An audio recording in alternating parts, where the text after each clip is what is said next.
안녕하세요. 가을평에 함께 해주신 여러분 감사드립니다. 이제 시작하려고요. 지금 엄청 떨고 계신 분이 세 분이 계시고 엄청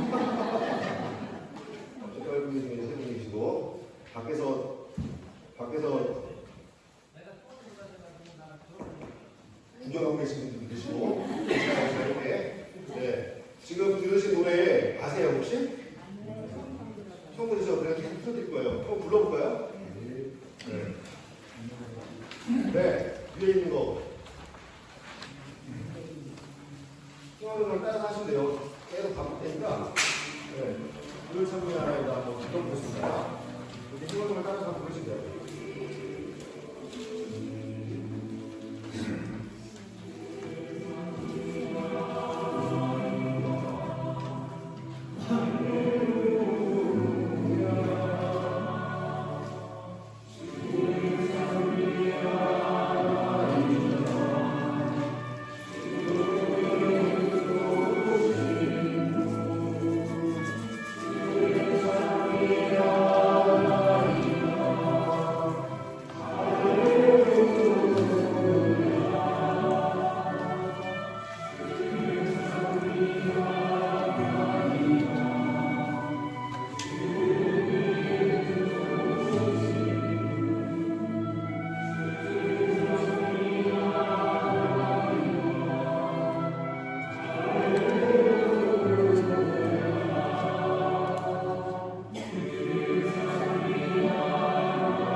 끝났다.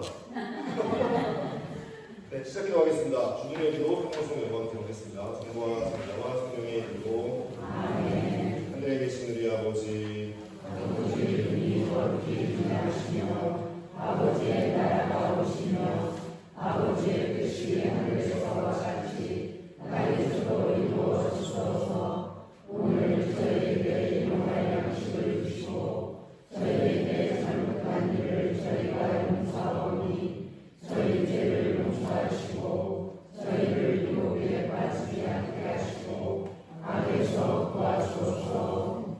아멘. 은총이 가득하신 마리아님, 주님께서 함께 계시니 너희 중에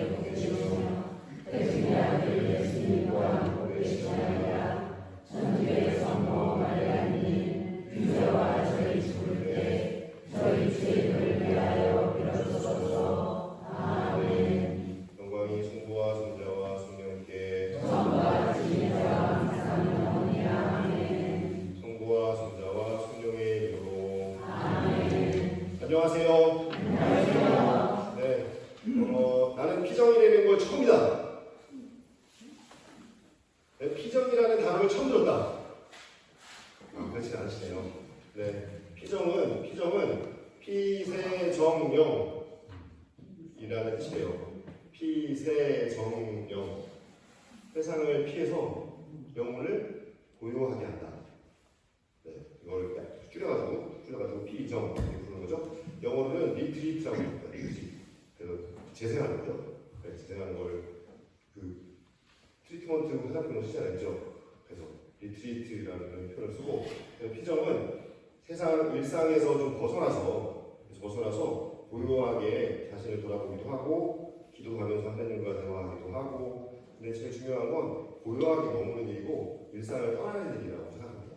근데 사실은 성당에서 피정을 하면 일상에서 떠나시기는 어렵죠. 그래서 특별히 이번에는 우리 통보회장님이나 성당에서 이런저런 활동하시는 분들이 또 피정을 해야 되니까 일부러 이런저런 신경 안 쓰이시게 하려고 제가 일부러 그런 거니까 자꾸 이상한 일 하지 마시고.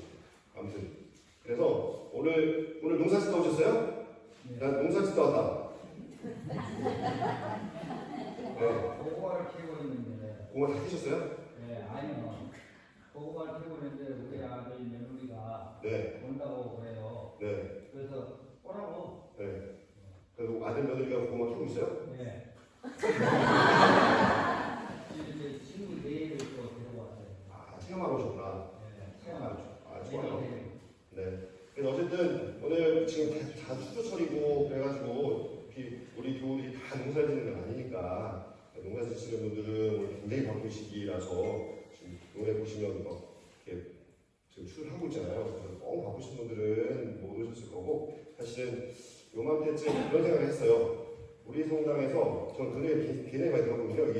우리 성당이 성지 같은 느낌이면 좋겠다. 우리 성당이 피정의 집이었으면 좋겠다. 뭐 이런 이야기를 막 들었어요. 그러면 선생님 듣다가 그러면 피정의 집이려면 뭐가 해야 되나? 숙박시설 있어야 되나?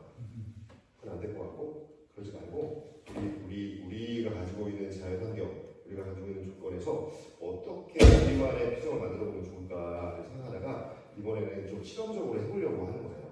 사실은 죄송해요. 여러분들은 지금 다 실험입니다. 실험. 그래서 오늘 피정 프로그램으로 같이 한번 해보시고, 아, 이런 것들은 좋았다. 이런 것들은 조금 이렇게 했으면 좋겠다. 이런 의견이 있으시면 주시면 이제 내년에는 그걸 좀 반영을 해서 이렇게 다양하게 피정 프로그램을 1년에 몇 차례 할 수 있도록 만들어 볼 거예요. 그러면 우리 성당만의 고요하게 편안하게 세상을 떠나서 고요히 머무는 거잖아요. 세상을 떠나서 고요하게 우리만의 가지고 있는 특성이 뭐가 있을까 이런 생각을 해보니까 우리 성당에는 노을이 있어요. 모두의 자랑이잖아요. 그죠? 사실은 저 밑에 여기 시간이 요 밑에 사시는 분도 노을 안 보여요. 잘 올라와야 되죠. 그래서 이번에는 이렇게 올라와 보시는 걸로 올라와서 노을이 보면서 하루를 정리하고 우리 삶의 노을은 이제 또 끝이잖아요. 삶의 끝이기도 하니까 우리 삶을 하루 우리 일생을 쭉 한번 돌아보는 시간도 마련해 보시면 좋겠다 그런 생각이 들어서 노을 피정. 그리고 여기 도보 청년들이 우리 가끔씩 도보살이 프로그램 하거든요. 그 프로그램 안에 뭐가 있냐면 별 반찬하는 프로그램이 있더라고요. 별 반찬하는 선생님이 와서 프로그램 해요. 근데 너무 길어요. 2시간씩 하니까 그 별이 저별이구만 뭐 이렇게 자꾸 할 게 많다 한번 들으면 신기하게 별 이야기는 듣고 나면 잊어버리죠. 그 별이 뭐인지 모르고. 그래서 아무튼 근데 와서 보면 우리 성당이 잔디밭이 천혜의 무슨 천문대 같은 느낌이에요. 그래서 여기 산이 있고 여기 성당 건물이 이렇게 도시 불빛을 또 가려주고 그리고 감싸고 있어서 도시 불빛 좀 있긴 하지만 그래도 상당히 별이 잘 보이는 곳입니다. 그래서 밤에 이 별도 같이 보면 좋겠다 그런 생각이 들어서 이런 내용으로 한번 이런 프로그램 피정 프로그램을 짜보고 꼭 우리뿐만 아니라 사실은 우리 성당이라는 공간이 딱 우리만의 공간이 아니라 세상에 열려 있어야 하고 지역사회에 좀 열려 있으면 좋겠고 우리 모든 한국 가톨릭교회 모든 교우들이 함께 이렇게 이용할 수 있는 곳이면 좋겠잖아요. 그렇죠. 모두의 바람이시잖아요. 우리 공간 너무 좋은데 자랑할 데가 없어. 네, 이러니까 그런 기회들을 좀 내년도에는 한 번씩 마련해보면 좋을 것 같아서 오늘은 실험적으로 실험적이기도 하고 여러분들 스스로가 또 오늘 피정이 나 스스로에게 좋은 시간이었어요라고 할 수 있어야 이제 다른 사람들에게 보낼 수 있는 거니까 그렇게 생각해 보시면 좋을 것 같고 그런 내용으로 우리 한번 이렇게 구성을 해봤습니다. 그래서 첫 번째 처음에는 강의를 두고 그래도 이게 좋은 이야기를 해줄 만한 강사분을 모실까라고 생각했다가 그런 얘기는 엄청 많이 들으셨잖아요. 그죠? 그러니까 남들 이야기 말고 우리 얘기를 한번 알아보면 좋겠다고 생각을 했습니다. 그래서 오늘은 세 분 나눔을 해주실 세 분을 섭외했는데 제가 세 분께 부탁을 드렸는데 세 분이 허락 수상을 해주셨어요. 아, 이럴 수가 100% 섭외요. 네, 그래서 오늘 세 분이 이따가 삶에 대해서 이렇게 나눠보실 거고 우리는 다른 사람들의 삶을 들으면 또 사실은 그분의 삶은 그분의 삶이고 그걸 통해서 나를 생각했잖아요. 여전히 피정이에요. 피정? 그분의 삶은 저렇고 내 삶은 이랬구나라고 자기 자신을 돌아보는 시간이 훨씬 중요한 거니까 그렇게 하시면 될 것 같고 그 다음에 우리 간식 준비되어 있으니까요. 네, 이렇게 오늘 나는 그 간식도 마음껏 드시고 이따가 한 5시 10분, 15분쯤 오늘 해는 5시 58분에 집니다. 네, 근데 저 수평선에 떨어지는 게 58분이지 우리는 약간 덜 위로 지기 때문에 그보다 좀 빨리 쓸 거예요. 그리고 마지막에 소량은 지고 나서도 또 빨갛게 있는 거니까 6시쯤 그때쯤 이렇게 그래서 소량을 기다리시는 동안 지루하실까봐 풀로 전달해 주시는 분이 있을 거고요. 그리고 이따가 성화경과 노래 애들 두 명을 초대했어요. 그러니까 이렇게 산책도 하시고 편안하게 그냥이면 여기서 나오고 막 떠들고 그런 거보다 조용히 혼자 산책하고 돌아보고 생각하고 이런 시간을 많이 가지시면 좋겠고 그리고 소량 기다리다가 지루하실까봐 작은 음악회도 준비되어 있으니까 지루한 시간 잘 보내시면 좋을 것 같고 6시쯤 좀 넘으면 이제 김밥이랑 뭐 드릴 거예요. 오뎅국이랑 이 저녁 같은 데 드셔도 되고 저쪽에 드셔도 비 같은 거 오락가락 해가지고 어디서 나눠드릴지를 아직 못 정했어요. 우리 이따가 정해서 대학이 로 안에 있으면 더 좋을 것 같아서 자꾸 내려가는 가는 되니까 그렇게 편안한 시간을 가지시면 될 것 같고 식사하시고 난 다음에 7시에 이사 오시는 분도 있으니까 7시에 성당에서 일단 불 다 끄고 할 거예요. 깜깜하게 안 보인다고 말 하지 마시고 안 보고 오셔도 돼요. 이사 시간은 일하는 건 제가 하는 거지 뭐 그죠? 네, 그렇게 하는 거니까 가만히 고요하게 이사에 이렇게 참여하시고 이렇게 쉬는 시간이 되시면 좋을 것 같습니다. 아시겠죠? 네. 오늘 비 온다고 해가지고 계속 그냥 하늘만 쳐다보다가 사실은 전화기만 쳐다보다가 근데 아까 비가 막 지나가고 오늘 농사일 하시는 분들은 이제 농사일 그만하고 피정하세요. 그래서 지나가서 이제 비가 너무 심하지 않으니까 농사일 접고 오신 거잖아요. 그렇죠? 비 와서. 오늘 고구마 비 와서 못 깨집니다.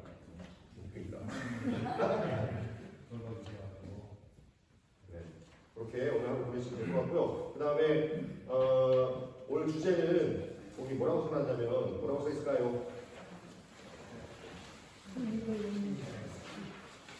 그 포스터 네모나무 안에 들어있는 커다란 글씨 아니면 그 밑에 써있는 거 은혜로 주님의 은혜로운 은혜를 선포하게 하셨다. 다 같이 시작. 저는 무슨 내용이냐면 누가복음에 나오는 예수님이 나자렛 회당에서 이사야서의 두루마리를 풀어주시고 가난한 이들에게 복음을 전하고 빈들의 해방을 선포하고 그것을 한 다음에 주님의 은혜를 선포하게 하셨다. 이사야서의 두루마리를 따라가지고 이 말씀이 오늘 이 자리에서 이루어졌다 라고 하는 그 말씀 중에 그 한마디예요. 그 말씀을 선택한 이유는 뭐냐면 내년 우리 성당 50주년이에요. 50주년. 희년이 뭐냐면 기쁘잖아요. 희년이 뭐냐면 하나님께서 세상을 며칠 동안 창조하셨을까요? 7일 동안 창조하셨습니다. 쉬는 것까지. 6일 동안 빛이 생겨나고 사람 만들고 뭐 만들고 다 만드신 다음에 여섯째 날에 사람을 창조하시고 일곱 번째 날은 쉬셨다. 그래서 일곱 번째 날은 뭐라고 그러죠? 안식일. 안식일이라고 불러요. 네, 안식일. 우리는 안식일을 지키진 않죠. 왜냐하면 우리는 그리스도인이니까. 옛날에 유다인들은 안식일을 지켜요. 안식일은 무슨 요일일까요? 안식일은 무슨 요일일까요?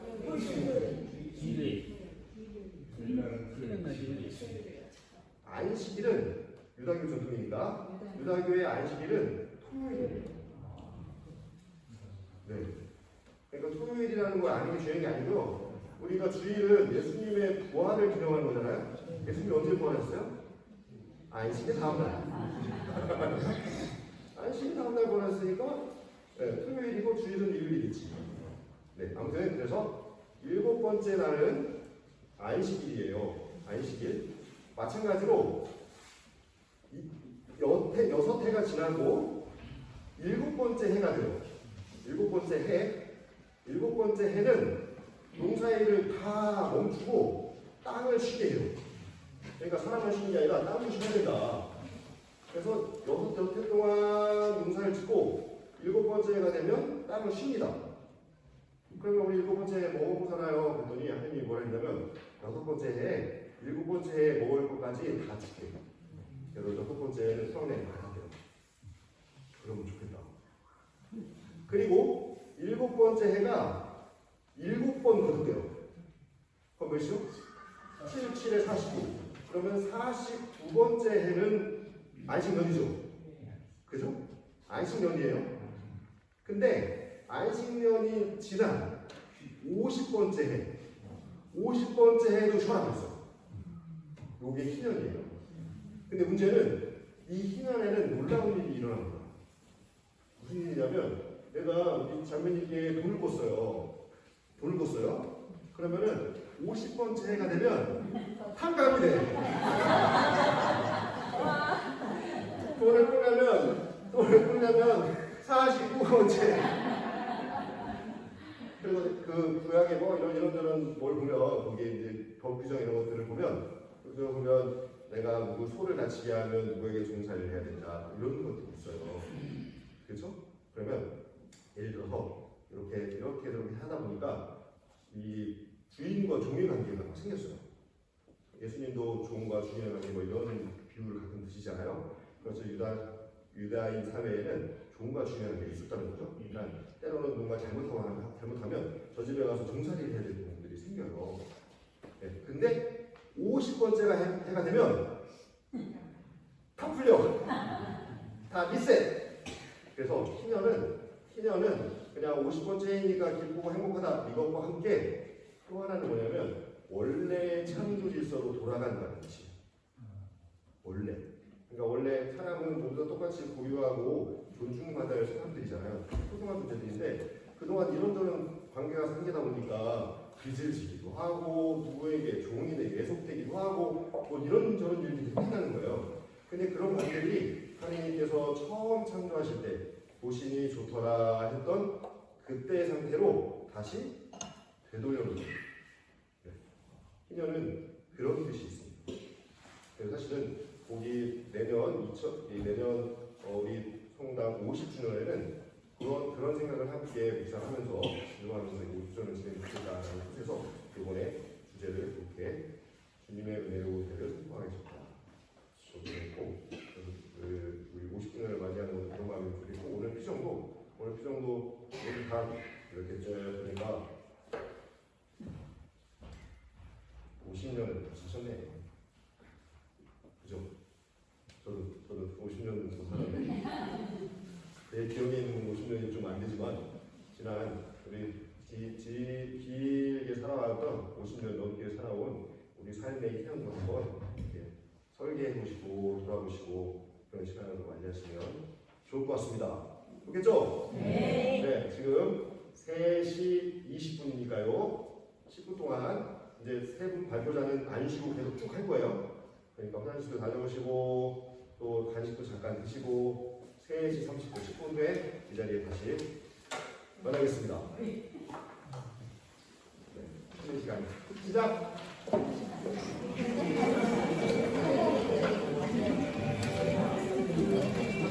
다 들어오셨죠? 네.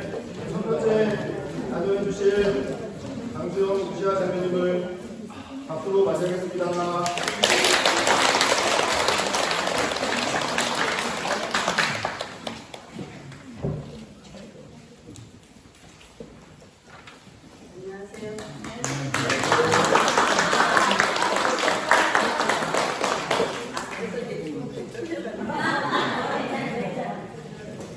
일단 수없이 제가 이렇게 말씀을 제 인생을 이렇게 좀 얘기를 할까 해요. 근데 앞뒤가 안 맞고 무섭고 그러다 얘기 좀 해주셨으면 감사하겠습니다.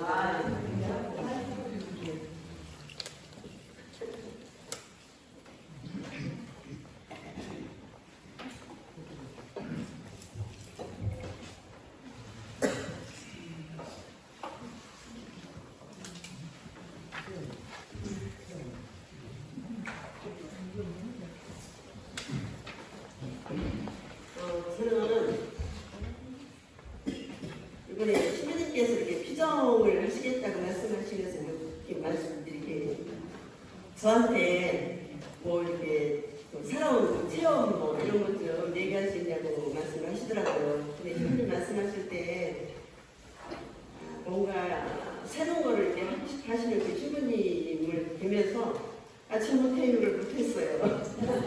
그래서 예 하고 대답은 드렸는데 그러면서 제가 그 신부님 말씀하실 때 어느 신부님이 그러시더라고요. 그 신부님께서 신자들이 제일 싫은 사람이 있대요. 그러면서 모태 신앙이 제일 싫다고 그러시더라고요. 그래서 모태 신앙이 왜 싫으실까? 처음에 그 단어를 이해를 못했어요. 말씀하시면서 뭐를 하라고 이렇게 말씀하시면 저 못해요 하는 게 제일 싫다고 이렇게 말씀하시는 거예요. 저는 모태신앙이라서 저희 남편이 그야말로 모태신앙이거든요. 남편이 제가 부모님으로부터 이렇게 계속 신앙을 이렇게 이어져 내려오는 그런 집안으로 저는 이 가톨릭 천주교 신자라는 그런 속에는 아주 멀은 그렇다고 해서 무슨 이렇게 다른 신앙이 있는 것도 아니고 저희 친정 아버지께서는 누구를 믿는 내 주먹을 믿어라 하고 사신 분이었어요. 네, 그 신앙하고는 거리가 멀었고 근데 이제 결혼을 그 중신을 이제 들어오면서 우리 승모께서 중신을 이제 저희 시댁하고 앞에서 이렇게 사시고 그랬기 때문에 중신 얘기가 들어왔을 때 친정 아버지는 아주 완전히 반대를 하셨고 저희 어머니는 저희 남편을 참 이쁘게 보셔가지고 계속 시집을 가면 그쪽으로 가라 하고 이렇게 미는 그런 두 분이 참 반대셨어요. 이제 처음 만나고 제가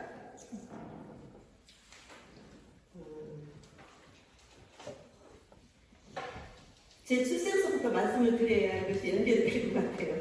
저는 친주관과 원열국파 29대에서의 그 종부집에서 셋째, 구남매 중에 셋째 딸로 태어났어요. 근데 태어날 때부터 저는 그 종부라고 했잖아요. 종갓집. 셋째 딸로 태어날 때 환영받기 못하는 그런 수생이었어요. 엄청나게 아들을 기다리던 집안에 세 번째도 다시 딸이었으니까 얼마나 실망을 하셨겠어요. 근데 그러면서 제 밑에로도 다시 또 딸을 낳으셨고 그 다음 이제 다섯 번째 그 남동생을 이렇게 보게 됐어요. 그런데 제가 어렸을 때 봤을 때 저는 굉장히 이렇게 왜소하고 그러니까 뭐 음식 같은 거 제대로 먹지도 않게 해서 엄청 이렇게 조그맸나 봐요. 살이라고 붙질 않았고 저것이 사람 노릇을 할까 이렇게 맨날 그랬대요. 그래서 아버지가 굉장히 이렇게 저한테 관심을 쏟으시고 이제 뭐 고구마를 구워서 준다든가 어떻게 해서라도 먹여서 이렇게 살리려고 이렇게 많이 이렇게 하셨었나 봐요. 근데 이제 저희 그 친정 친가에서는 이제 못쓸 것들만 나누는다고 할아버지 할머니를 맨날 이렇게 불만을 하셨겠죠. 어머니 시집살이 지셨겠고.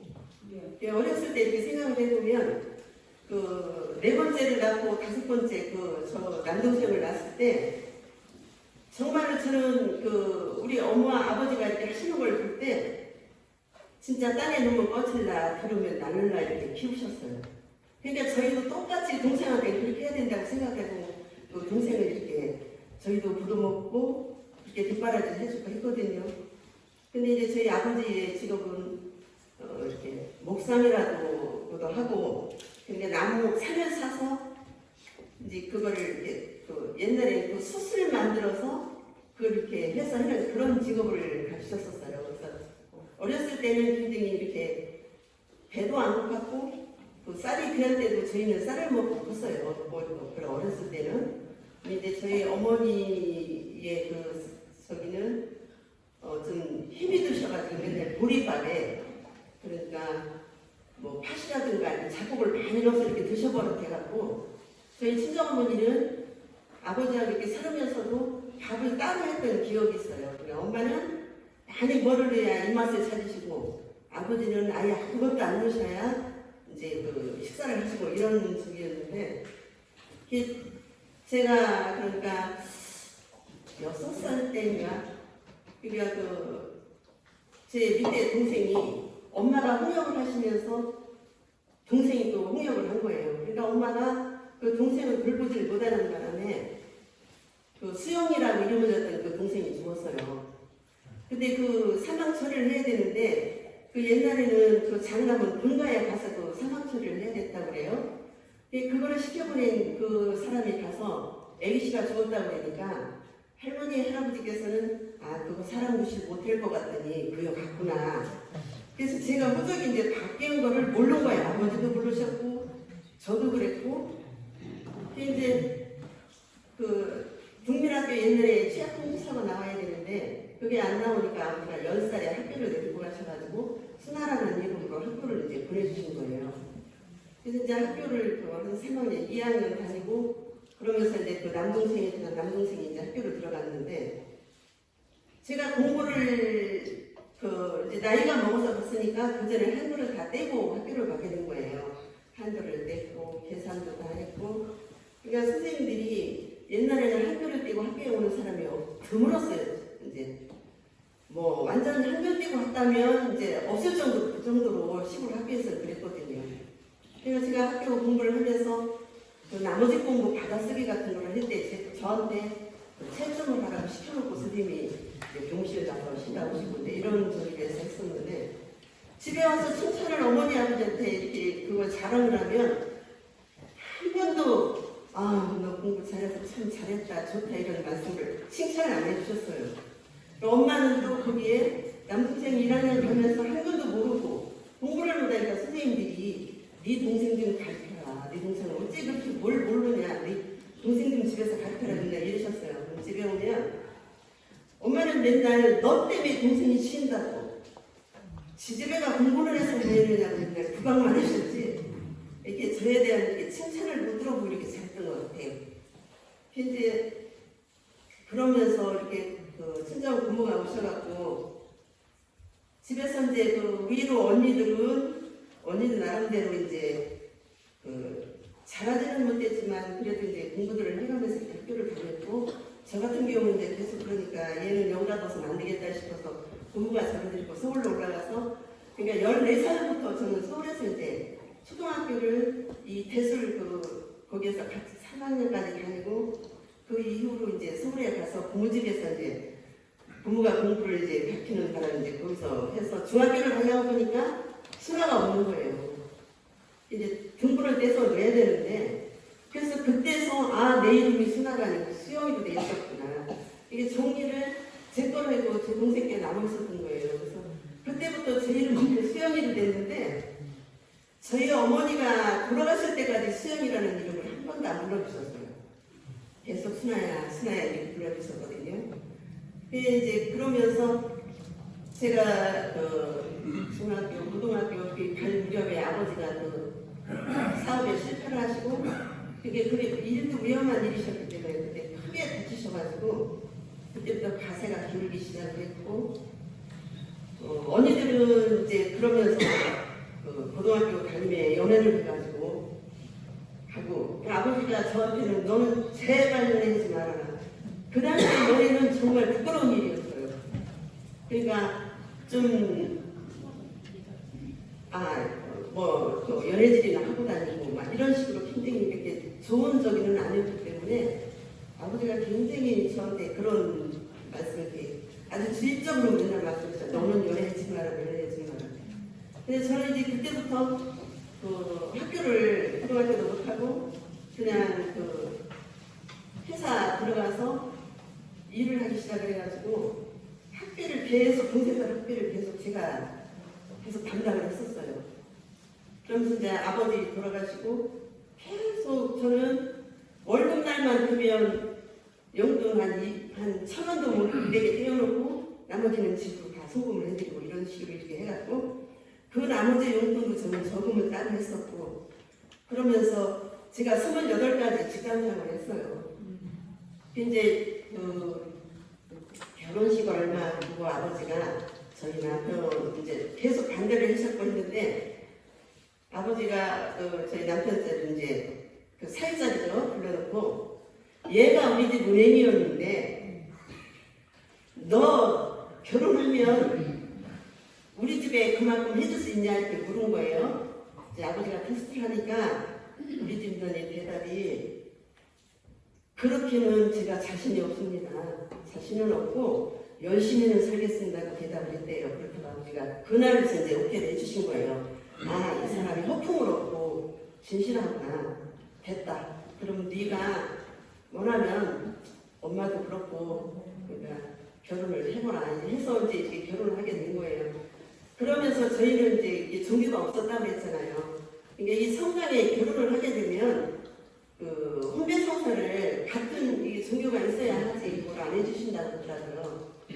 근데 예산 오리동 성당에서 그러니까 조건으로 그러니까 교류를 해서 자식까지 성당에 입문할 수 있게 하겠다 이런 조건으로 거기서 해주신 거예요 예식을. 그래서 예산에서 이제 결혼식을 예산 오리동 성당에서 했고 이제 저는 부남매의 셋째라고 했잖아요. 저희 시댁은 팔남매 저희 남편이 맞이에요. 안쪽이 다 대가족인데 제가 결혼을 해가지고 딱 예식을 했고 예산 성당에서 이제 배설고 상고라는 걸 갔는데 그러니까 28이라는 나이를 먹고 결혼을 했어도 아주 맹이었어요. 맹. 저는 직장생활만 했지 밥을 한 번도 해본 적도 없고 우에는 언니들이 둘이 있었고 그러니까 밥을 할 생각은 안 했고 직장만 했으니까 제 빨래도 대부분 제가 한 적이 없이 그렇게 이제 오로지 직장생활만 하고 이랬다가 보니까 시집을 가보니까 식구가 13식구에 신혼 딸까지 그러니까 초등학교 시동생이 고학년에서부터 근데 제가 뭐 했었는지 진짜 참 이해를 지금도 못한다고 했어요. 저희 남편한테. 근데 그때부터 이제 제가 이제 시집살이가 시작이 됐는데 아침 첫날 그러니까 예식하고 첫날 아침에 일어났는데 안절부절을 못하겠는 거예요. 근데 어머니가 부엌에 나오실 생각을 안 하시고 신우가 둘이에요. 신우가 둘인데 위로 형님이 계시고 이제 밑에 신우가 이제 고등학교 졸업하고 이제 대학교 때문에 겨울 방학 동안 신혼 기간이었거든요. 아침에 신우가 나와서 이제 밥을 하더라고요. 그래서 어떻게 안 할 수도 없고 할 수도 없고 그래서 제가 이제 나가가지고 같이 신우하고 상 놓고 뭐 이렇게 거들어서 이제 아침상을 이제 예식을 했으니까 가족들이 다 모였을 거 아니에요. 작은 집 뭐 고모님들, 작은아버님들 해서 이렇게 모여서 같이 아침상을 했고 그때부터 이제 시작이 됐는데 어머니가 그때부터 한 번도 주방에 들어오신 적이 없어요. 근데 지금은 참 좋잖아요. 근데 옛날에 시골에는 소죽이라고 해가지고 소를 이렇게 짚을 썰어가지고 큰 솥에다가 넣고 그걸 끓여가지고 그걸 주게 됐었어요. 그래서 소죽솥에 불을 떼야 되고 문솥에 불 떼야 되죠. 겨울이니까. 그러면 밥솥에 불 떼야 되고 국솥에 불을 떼야 돼요. 근데 저는 시집갈 때 전기밥솥도 해갖고 가고 그러니까 제 필요한 거 다 해갖고 갔는데 전혀 그걸 못 쓰게 하시는 거예요. 나무 떼서 다 하고 해라. 그러니까 나무를 떼서 이제 밥을 해야 되는데 겨우 동안 그래도 신호가 있어서 같이 그거를 해 나가면서 이제 저도 또 오기가 생기더라고요. 그러니까 그때부터 이제 그 바구리 하기 시작했는데 그 청국장을 노 할아버지가 계셨는데 끼니마다 청국장을 끓여야 되는데 제가 이제 차단을 갖기 시작해갖고 가져서 이제 이게 입덧이 시작을 하는데 그 청국장이 끓기 싫은 거예요. 냄새가 너무 여기고 싫으니까 소죽을 끓일 때 그거를 이만큼 빼서 장면지지면 이만큼을 갖다가 소죽에다 집어넣었어요. 얼른 없애면 안 하시라고. 근데 그렇게 해가면서 이제 그 겨울을 나는데 그 청국장이 떨어지니까 어머니가 다시 콩 그거 삶아가지고 다시 만들어 놓으시더라고요. 그래서 이제 그 겨울을 나고 이렇게 살아가면서 그 반찬이 저희 집에서는 햇김치가 이제 채소가 나오면 채소를 갖다가 이게 반찬 김치를 담아 먹고 이랬는데 저희 시댁에는 그러니까 그 배추를 소금에다 절여놓고 무부 절여놓고 그게 한여름이 되도록 그걸로다가 그 반찬을 하시는 거예요. 그래서 저는 그게 짜증이 나고 싫었어요.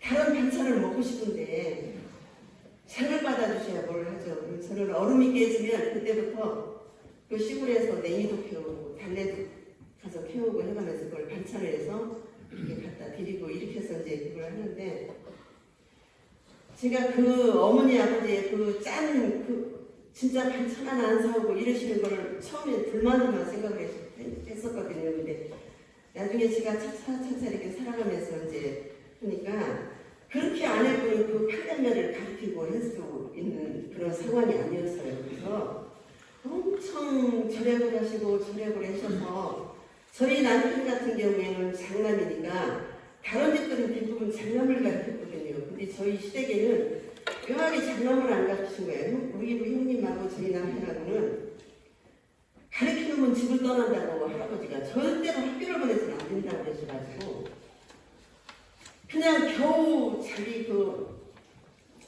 눈뜰 노력만 해놓고 이제 공부를 안 시키신 거예요.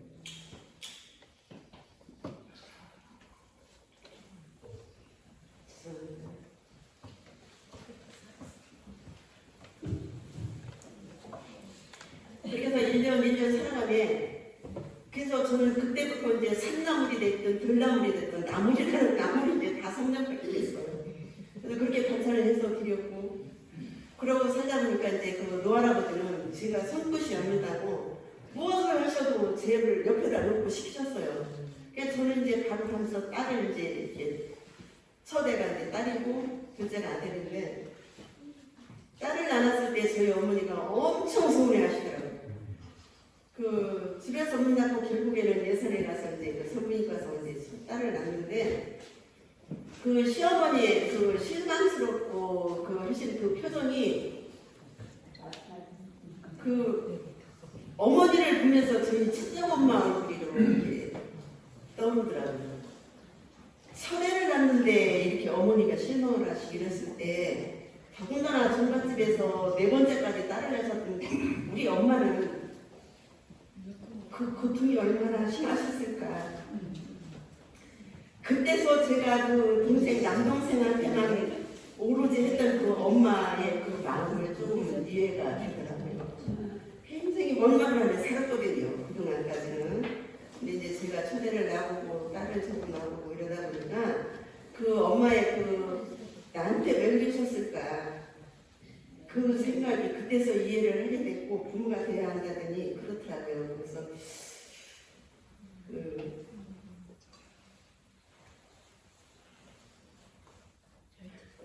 그래서 이것을 이제 쭉 제가 글로리게 써보려고 그러니까 제가 살아왔던 그러니까 아버지 엄마의 곁을 떠난 거는 저는 이제 14살 그때였거든요. 그때부터는 이제 저는 저대로 이렇게 생활을 했고 이제 돈만 오를 때 해서 이제 이렇게 보내드렸고 이제 제 동생이 이제 이렇게 성장을 하면서 제 동생이 굉장히 성공을 했어요. 그래서 잘 돼가지고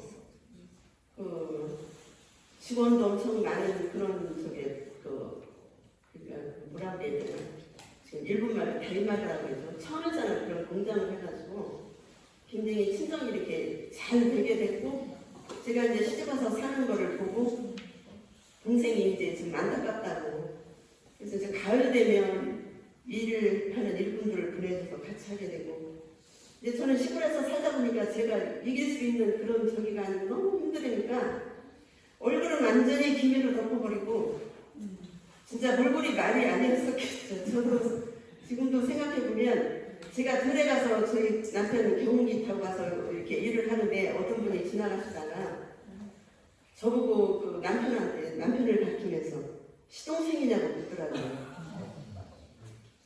아니에요. 그랬더니 그럼 친정동생이에요. 너무 충격이 컸던 거예요. 그때 그 지금은 저는요 그때 그 제 심장을 생각해서 되도록이면 이렇게 말을 아끼는 이게 누구를 보고 어떻게 되는 관계예요를 잘 안 해요. 근데 친정 식구들이 엄마는 결혼하다고 밀어서 보냈는데 딸이 몰골이 제 딸이 여섯 중에 시골로 시집 온 사람이 저 하나거든요. 그게 이제 너무 엄마가 미안한 거예요. 막 밀어붙여가지고 이제 시집 오게 되고 이렇게 사는 걸 보고 그래서 친정에서 많이 이렇게 도움을 주셨어요. 그래서 이 도구라는 데 와서 이렇게 살 때 집 지을 때 그 터 사는 거에서부터 집을 지을 때 친정에서 많이 이렇게 도움을 줘서 이렇게 집을 짓고 이렇게 살아가면서 저는 그러니까 애들이 초등학교 들어갈 때까지 그 시대계를 왔다 갔다 하면 농사를 줬어요. 농사 져가지고 시동생들이 밑에로 5이나 있고 10까지 있으니까 결혼을 시키려면 농사진 게 다 걸로 들어가는 거예요. 방 전세 얻어서 보내려면. 그래서 한 10년이 지나고 보니까 이제 제가 그린 거예요. 노할아버지만 돌아가시면 난 분가를 하겠다. 더 이상은 이렇게 살아가지고는 나는 도저히 우리 애들하고 살 수가 없다 생각을 해서 어머니한테 저 할아버지만 돌아가시면 저는 분가를 완전히 하겠습니다 해서 노할아버지도 한 3년 동안인가를 이렇게 이제 배수변을 못 가르쳐가지고 그것을 전부 제가 케어를 했어요. 어머니는 오로지 이제 반일만 하셨고 집에 이제 여기 와갖고 한 3, 4일 일을 하고 가면 그 할아버지 목에 이것만한 혹이 있으셨어요. 그러면 그 혹에서 피부름이 항상 줄줄 나오셨거든요. 그러면 또 여름에 되면 제가 한 3, 4일 있다 집에를 가보면 여기다 이렇게 그 방목으로다 해서 그 흐르는 거를 이렇게 막아주시고 해서 이렇게 해놓으면 파리들이 거기다 벌레를 많아가지고 벌레들이 오물오물 거기서 이제 그래요. 그러면 제가 온몸에 쏨이 다 써도 그 괴로우셨을 할아버지 생각에 저는 다 그거를 다 닦아드리고 빨아서 해드리고 이제 이랬는데 그것을 그 신우는 결혼한 신우는 전부 엄마가 했다고 생각을 했더라고요. 그것을 언제 알았냐면 저희 남편은 한갑대전에 그걸 알게 된 거예요. 한갑대전에 저희 남편은 4월 27일이 생일이고 저희 어머니는 5월 11일이 생신이에요. 그러면 이제 불과 한 2주 그 정도 2, 3주 후기거든요. 그래서 한갑되면서 저는 결혼하고 애들이 중학교까지는 저희 남편 생일에는 항상 배수에 가서 음식을 다 해갖고 가서 어머니랑 같이 애들하고 식사를 했어요. 같이 아침을 해드리고 어머니 감사합니다. 항상 그렇게 해버릇했고 그래서 이제 애들도 아빠 생일이면 할머니 집에 가는 걸로 이렇게 알고 그렇게 살았거든요. 그러고 나서 이제 애들이 고등학교를 이제 가다 보니까 이게 이제 안 맞는 거예요.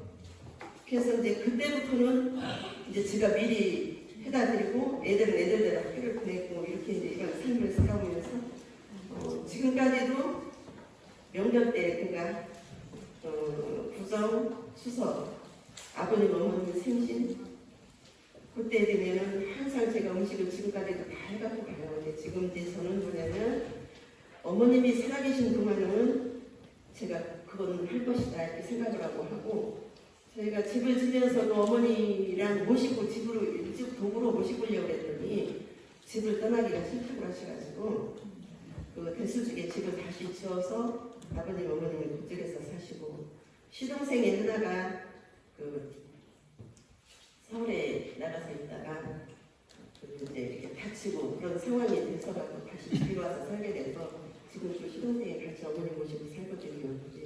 아버님 들어가시고 나서 저희 집에 오셔서 같이 계시면 어떠냐 그랬더니 어머니가 이제 가면 뭐 하겠냐.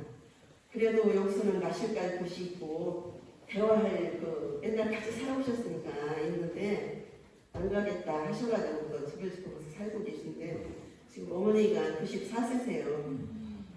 이제 그 8단계 결혼을 다 시키고 이제 저희 아버님 어머니 저한테 그런 말씀을 하시더라고요. 저는 사실은 집에서도 굉장히 이렇게 냉정하다고 그랬어요. 엄마가 저희 친정엄마가 너는 지금 뭔가 좀 잘못해야 되는데 완벽하려고 하니까 지금 이렇게 가까워질 수 있는 그런 성격이 아니라고 맨날 그러셨거든요. 근데 저도 제가 생각을 해봐도 저도 그런 성격이어서 이렇게 말하고 싶지도 않았고 오로지 이제 내가 해야 될 일만 항상 그렇게 해왔어요. 제가 직장 생활도 여기서 글로리에서 한 8년, 9년 이렇게 했는데 직장 생활 할 때도 처음에는 그 사우나에 그 표 받고 그 파우더 받아 청소하고 물 바꾸는 걸로 시작을 했고 그 다음에 이제 그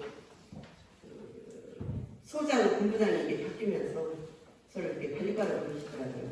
그래서 관리과로 가면서 이게 그 아줌마가 그 당시에 그 글루폰드라는 데는 아줌마가 카운터 앉은 사람은 제가 최초예요. 그래서 한 2년 동안 거기서 있다가 본부장님이 영업을 뛰어달라고 그러더라고요. 그래서 영업을 뛰면서 그 여자들이 받는 월급이 한 달이면 그 80에서 90, 100을 안 넘었는데 저는 영업을 뛰면서 그 한 달 수입이 한 230도 되고 250도 되고 그렇게 그 수입이 올랐어요. 그래서 그동안에 집 짓고 빚 지고 애들 학교 두 애들을 학교를 대학을 가다 보니까 빚이 수없이 늘어나는 거예요. 그때 하면서 그 빚도 이렇게 많이 갚게 되고 한 8년 하고 그렇게 해서 이제 저희 딸이 시집을 가는 바람에 애교를 봐달라고 해가지고 애는 이제 다른 그 간호사 전문직이고 제가 그 전문직으로 살면서 해야 되겠다 해서 부모로서 그걸 어쩔 수 없이 오케이 해가지고 제가 애를 이제 돌봐주고 저희 딸은 직장을 했고 한 4년을 소녀딸을 키워서 지금은 그 큰 딸이 그 두바이에 가서 그 사회하고 그 병원을 그 개원해가지고 부원장으로 지금 있어요. 그러니까 돈은 없으니까 그러니까 돈으로는 원장이 되고 이제 이 사회는 기술을 내고 그렇게 해서 이제 지금 두바이에서 살고 있는데 이게 이렇게 왔다 갔다 안 하려면 이거 다 이렇게 글로 써야 되는데 이거를 쓰려고 하다 보니까 시간이 너무 이렇게 벅차오면서 쓸 수가 없는 거예요. 그리고 이제 저희 친엄마가 그렇게 저기서 도남매 중에 어머니가 저희 집에 오셔서 한 12년을 계시다. 그 친정어머니께서 20년 그 12월 달에 돌아가셨거든요. 그래서 저는 저희 남편한테 항상 이렇게 고마움을 생각하고 이렇게 살고 있고 저희 남편도 이렇게 저를 생각하고 남편을 생각하면 저희는 천생에 묻는 것 같아요. 남편도 집안을 위해서 희생을 했고 저희 역시 마찬가지로 했는데 저도 그렇게 살아갔어요. 처음에 이 중매가 이렇게 시작했을 때 바로 도구로 집을 져서 내보내겠다는 그런 그 조건으로 다 이렇게 얘기를 했었어요. 그랬는데 제 생각에는 남의 집 장남으로 시집을 가면서 그거는 뭐 이렇게 해주시면 고맙고 아니면 나는 내 일을 할 것이다 하는 그런 각오를 하고 제가 수락을 했고 이렇게 해서 이제 살게 돼서 사는데 저희 남편이 제가 할아버지 그 돈관에서부터 모든 거를 다 한 만큼 우리가 도구로 가서 분간하게 되면 자기 하고 싶은 일을 다 할 수 있게끔 해주겠다 맨날 그렇게 맨날 얘기를 했었어요. 근데 제가 도구로 이렇게 나와서 저는 굉장히 일찌감치 그러니까 분녀회장 마을에서 그때 새땅을 살았는데도 마을의 분녀회를 구성한다 저를 총무로 세워주시더라고요. 그래서 굉장히 감사하는 마음으로 총무회를 받고 분녀회장을 30대 그 중반에 이제 시작을 했어요. 한 15년 그 정도로 이렇게 분회장이 동네 일을 하고 있는데 옛날에 분회장이라면 동네 대소사에 다 참여를 했어요. 뭐냐면 옛날에는 결혼을 할 때도 동네 집에서 다 해서 그거를 일을 치렀고 특히 추상이 나면 3일에서 5일을 그 집에 다 살았어야 됐어요. 모든 음식에서부터 모든 걸 다 하는데 이 사람들이 일을 하면 겨울에 추상이 나면 그 얼어가진 봉태 같은 걸 해서 앞에서 찌개 될 사람은 하나도 없어요. 안 해요. 그러면 저는 그거를 그 동네에서 그 공사를 다 하고 그러고 살아왔어요. 그래서 제가 조십자를 한 지가 지금 한 27년 정도 되는데 분야봉사를 제가 공공사를 시작을 하면서 굉장히 오랫동안 이렇게 도구에서 활동을 했고 그래서 지금 제가 손을 놓고는 지가 한 5년 정도 돼요. 코로나 오기 한 2년 전부터 이제 안 하기 시작을 해서 지금 손을 놓고 있는데 제가 한 분야봉사 23년 동안 하고 났는데 그런 것도 이렇게 단체를 하다 보면 이렇게 상을 많이들 이렇게 하는 게 있어요. 상 추천을 하고. 근데 저는 제가 하는 동안 저를 상에 그 상심에 올려본 적이 없어요. 그리고 제가 하는 동안에 그 임원은 또 마찬가지로 저는 안 올렸어요. 다음 차기에서 그걸 하기를 바라고 저는 안 했는데 그 2017년도인가 오세훈 시장님이 회의 때 나와보시더니 저는 잊고 있었는데 그 시장님 오시더니만 그때 부시장을 하셨어요. 깜짝 놀라시더라고요. 아직까지도 하고 계시냐고. 그래서 기억을 하시느냐고 그랬더니 어떻게 있냐고 기억을 한다고 하시더라고요. 굉장히 감사하더라고요. 근데 그 시장님이 오셔가지고 그때 그러니까 저는 그 소식자 총재 이렇게 그걸 상실을 하셔가지고 그때 이제 총재상도 받고 이제 뭐 이렇게 그 장기 공사상을 이렇게 주시고 이제 수상도 하고 굉장히 이제 그거 한 번은 없는데 이렇게 뭐 이런 것도 주시나 이제 부끄럽기도 했지만 저는 나름대로 열심히 일을 해왔고 지금도 그렇고 저는 그래요. 모든 것을 친정에서도 그렇고 시댁에서도 그렇고 제가 이렇게 맡고 있는 한은 최선을 다해서 하자. 이제 저는 이렇게 일을 이 성당에서도 제가 이제 처음에 항상 공수로 했지 이 성당에는 나오지 않았어요. 90년대부터 그 전서부터 조금 나오기 시작을 했고 90년대 때 그때 비아 자매님께서 이렇게 하면서 성모회장이 무슨 좀 이게 다시 했던가 해서 그 공석이었어요. 근데 추천을 해주셨어요. 성모회장을 하라고. 자격도 없는 사람의 성모회장을 그때 당시에 이렇게 맡게 됐고 성모회장을 하면서 여기 그 십자가의 길을 이렇게 구신부님께서 그때 이렇게 시작을 하셔서 하셨는데 그때 굉장히 어려움도 많았어요. 그 십자가 길을 하면서 주방도 굉장히 이렇게 흐름했고 그때만 해도 뭐랄까 제가 굉장히 젊은 나이에 그 회장을 맡게 됐었잖아요. 그러니까 제 나이 또래 제 아래로는 대부분 성당에서 이렇게 일을 맡고 있는 사람들, 그러니까 성가대라든가 이제 자모회 뭐 이런 쪽에서 이렇게 일들을 하시고 이러니까 제가 성모회 일을 하면서 이렇게 도와주는 사람이 많지는 않았어요. 이게 어른은 어른대로 이제 지금은 생각해 보면 제 생각에는 그때는 저게 뭐야, 뭐 저런 사람이 성모회장을 해 했던 것 같아요.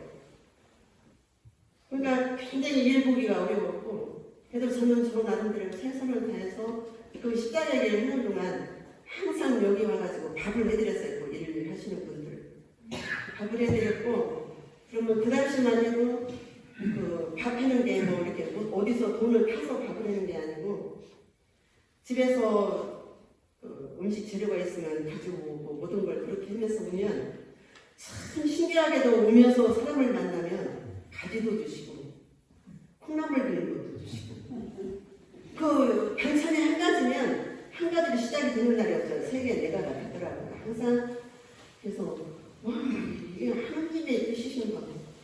그래 이렇게 도와주시는데 나는 뭐 못하는 이러면서 참 이렇게 일을 해왔고, 그러니까 그 전에 보면은 성당에 이렇게 살아오면서 저는 이렇게 보면 성당이나 가족, 자기 집안이나 똑같은 것 같아요. 희생하는 사람이 있어야 그게 이렇게 집안이 이루어지고 또 이게 단체도 이렇게 해나갈 수 있다는 생각을 해요. 그 전에 보면은 비아자매님 항상 트럭을 끌고 다니면서 새우젓장사도 하시고 당지 장사도 하시고 정말 많이 애를 쓰셨어요. 그거를 보면서 제가 나는 저렇게까지는 못해도 그냥 내 주어진 일에는 좀 충실해봐야 되겠다 그런 마음을 가졌고 그렇게 살다 보니까 저희 남편이 성당에 오면은 일요일은 애들하고는 한 번도 시간을 가져본 적이 없어요. 토요일, 일요일은 맨날 성당에 와가지고 일요일 새벽 1시나 2시나 되면 들어올 때가 태만이었고요. 그러면 남편한테 제발 애들하고 사춘기 때 좀 애들하고 시간 좀 보내달라 그러면 남편은 일찍 왔잖아. 나 11시에 2시에 온 게 아니고 1시 2시였으니 일찍 왔잖아. 농담을 하고 그러면 또 그렇지 그냥 그러고 받아주고 그렇게 넘기다 보니까 저도 이 성당에 대한 좀 뭐라 그럴까요? 저희 시아버지, 시어머니 이 원망했던 그 마음도 제가 이거를 이렇게 해 오면서 믿음 생활을 해보면서 보니까 그 성격이 발발하는 그러니까 그때만큼은 저분들이 저렇게 책 넘기고 기도만 하면 뭐해? 당신들 천당만 가자고 저렇게 기도를 하셔? 이건 아니지. 그냥 반감만 샀던 거예요, 저는. 남을 이렇게 괴롭히면서. 그러니까 그 자손들은 늦자손 이렇게 나시면서도 한 번도 주방에 나와서 불을 떼준 적도 없으시고 거들어준 적이 없으세요. 오로지 바깥일만 하셨고. 그러면서 무슨 놈의 성당일까? 굉장히 막 이렇게 그 반감 때문에 제가 받아들이기가 엄청 힘들었어요. 근데 한 해 이제 제가 살면서 제가 이제 이렇게 나이를 먹고 애들이 성장하는 걸 보고 또 남편이 이제 그 성당에 와서 굉장히 봉사를 많이 하고 이런 생활을 하다 보니까 애들이 참 다르게 자라주는 거예요. 그래서 이게 내가 다르게 있으면 오는 것도 있구나 그런 생각을 하게 됐어요. 그래서 차차 저도 이제 이렇게 마음을 내려놓으면서 하다 보니까 제가 그 삶이 굉장히 고달팠다고만 생각을 했는데 어느 날서부터 굉장히 즐거운 거예요. 모든 하는 일이. 그래서 힘이 들고 육체적으로는 힘들지만 이렇게 정신적으로는 집에 들어가면 그냥 돌아떨어져서 아침이나 돼야 이거 왜 이렇게 날이 빨리 갈까 할 정도로 그냥 잠을 잘 자고 애들은 애들대로 잘 자라졌고 하다 보니까 이거구나. 내 욕심만 그냥 내가 불만만 하는 게 아니라 우리 아버님 어머님도 이 믿음이 없었더라면 저 갈갈한 성품에 그 믿음으로 이렇게 견뎌오실 거라는 생각을 하게 되더라고요. 그러면서 저도 차차 이제 이게 성당에 오면서 성당에서 상처도 받고 또 이렇게 저한테 많은 그런 좋은 에너지를 받고 그렇게 세월을 가다가 이제 지금은 그 모든 빚에서 이제 빚도 벗어나고 이제 농사짓는 사람은 기계 빚은 항상 있어요. 그것은 아직까지 다 이게 기계를 해서 다 빚을 갚았다 싶으면 다시 1억, 2억이 흘러올라가고 계속 그게 연결이 돼요. 그러면 남들이 보기에는 굉장히 많이 이렇게 버는 것 같은데 사실은 농사주 갖고는 제가 8년 동안 월급쟁이 한 1년 동안 한 80에서 100만 원도 안 됐었어요. 96만 원, 100만 원. 그 이후부터 이제 제가 이제 관리과를 하면서부터 이제 월급이 올라갔고 제가 영업을 뛰면서 그게 올라가서 이제 이게 한 달 통계를 내보니까 농사 한 30마디기 짓는 것보다도 제 월급이 훨씬 많았어요. 농사는 아무리 줘봤자 1년 다 재고 나면 나 먹는 것밖에 안 되더라고요. 그래서 직장 생활할 때 이래서 시골에 사는 사람도 도시로 나가는구나 하는 걸 그때서 그걸 깨닫게 됐고 저희 남편도 직장을 그렇게 못하게 저도 양육주도 해봤고 많이 했는데 남편이 마음대로 하는 바람에 저는 못했었거든요. 영 못 나가 막 올라가니까 할 수 없이 이제 저를 못 벗고 그냥 내보냈던 거예요. 그래서 이제 그렇게 해갖고 지금까지 이렇게 살아보면 지금 굉장히 행복해요. 일하는 게 즐겁고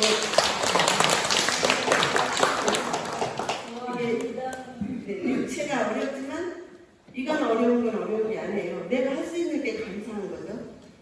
그래서 이렇게 제가 한때는 그 성지순례를 저희는 유럽으로 한번 성지순례를 갔었어요. 첫 번째 성지순례 때 저는 걸음도 제대로 못 걸었었어요. 관절이 다 이렇게 저기가 돼갖고 걷지를 못하고 운전하고 나오면 차에서 내리지를 못할 정도로 이렇게 다리가 심했었는데 성지순례를 가갖고 루마니아인가 거기에서 그 치유의 물이라고 그러죠. 거기서 이제 그 하고 다니면서 어느새 제가 이렇게 걷게 됐고 그때부터 여기까지 그냥 조금 앉아서 일을 하고 있어요. 그게 이제 저희 남편이 그때 저는 안 간다고 했고 남편은 지금 다리가 이런데 앞으로 더 못 간다 해서 그게 이제 가라고 허락해줘가지고 갔던 거거든요. 근데 제가 너무 감정에 원했던 그런 적이 없는지 어쨌든 하나님의 은혜라고 저는 생각을 해요. 그때부터 지금까지 제 다리가 성하고 이제 많이 움직이면 이제 아프긴 해요. 아프긴 하지만 제가 움직이지 못할 정도의 아픔은 아니거든요. 밤에 잠을 잘 자요. 제가 움직이면 이제 저 마음도 즐겁고 제가 할 수 있는 일을 제가 하고 이제 마음이 뿌듯하고 그래서 이런 은혜를 저한테 주시는구나. 예, 지금도 모든 일이 그러니까 집안 대소사라든가 이게 모든 이렇게 지역사회의 일을 하든가 저는 하면 이제 기꺼운 마음으로 즐겁게 일을 하고 있습니다. 네, 두서없이 왔다 갔다 하는 일이니까 정말 감사하고요. 네, 다 그러시겠지만 저희 친정엄마 한 10여 년 넘게 저희 남편 한 번도 거실에 속옷바람으로 나온 적이 없었고 그 뜨거운 여름에도 여름에 한낮에 쉬어야 되잖아요. 그러면 거실에 나오지 못하고 방에서 쉬었고 그게 너무너무 고맙고 항상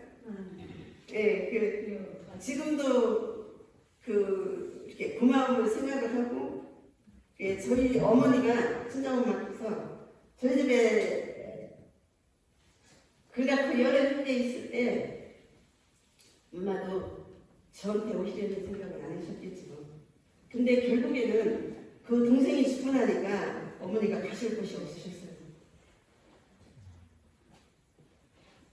그래서 다 정리를 하고 그 밑에 남동생 둘은 지금은 베트남에서 공장을 하고 있고 다 이렇게 형제들이 같이 다 일을 하다가 다 이제 각자 자기 몫을 분배를 해가지고 지금은 이제 각자 생활을 하고 있고 그래서 지금도 아직까지도 친정의 모든 대소사는 저희 집에서 이루어졌고 시대는 시대대로 그렇고 지금 아직까지도 저희 집은 일이 많답니다.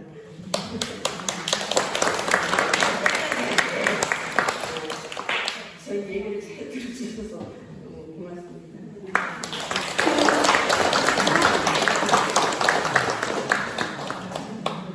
그리고 한 가지 저희 신부님께서 이렇게 저를 이 자리에 함께 해주셔서 감사해요. 이제 제가 이 자리로 오게 된 이유 중에 하나는 매를 많이 배웠어요. 저는 이렇게 누가 뭐를 시키면 못하는 소리를 저는 지금까지 못해요. 이 일을 누가 불러도 저 못해요 가서 일을 해요. 그래서 정말 감사하게 생각합니다. 모두 건강하세요.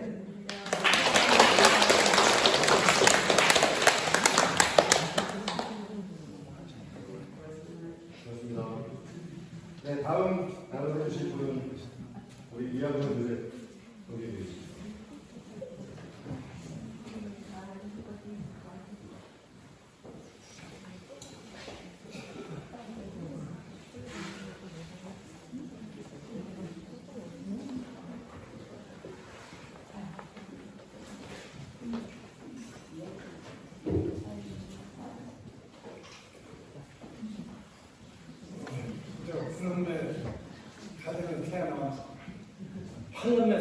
살아셨으니 참 고생 많았습니다. 다시 한번 박수 주십시오.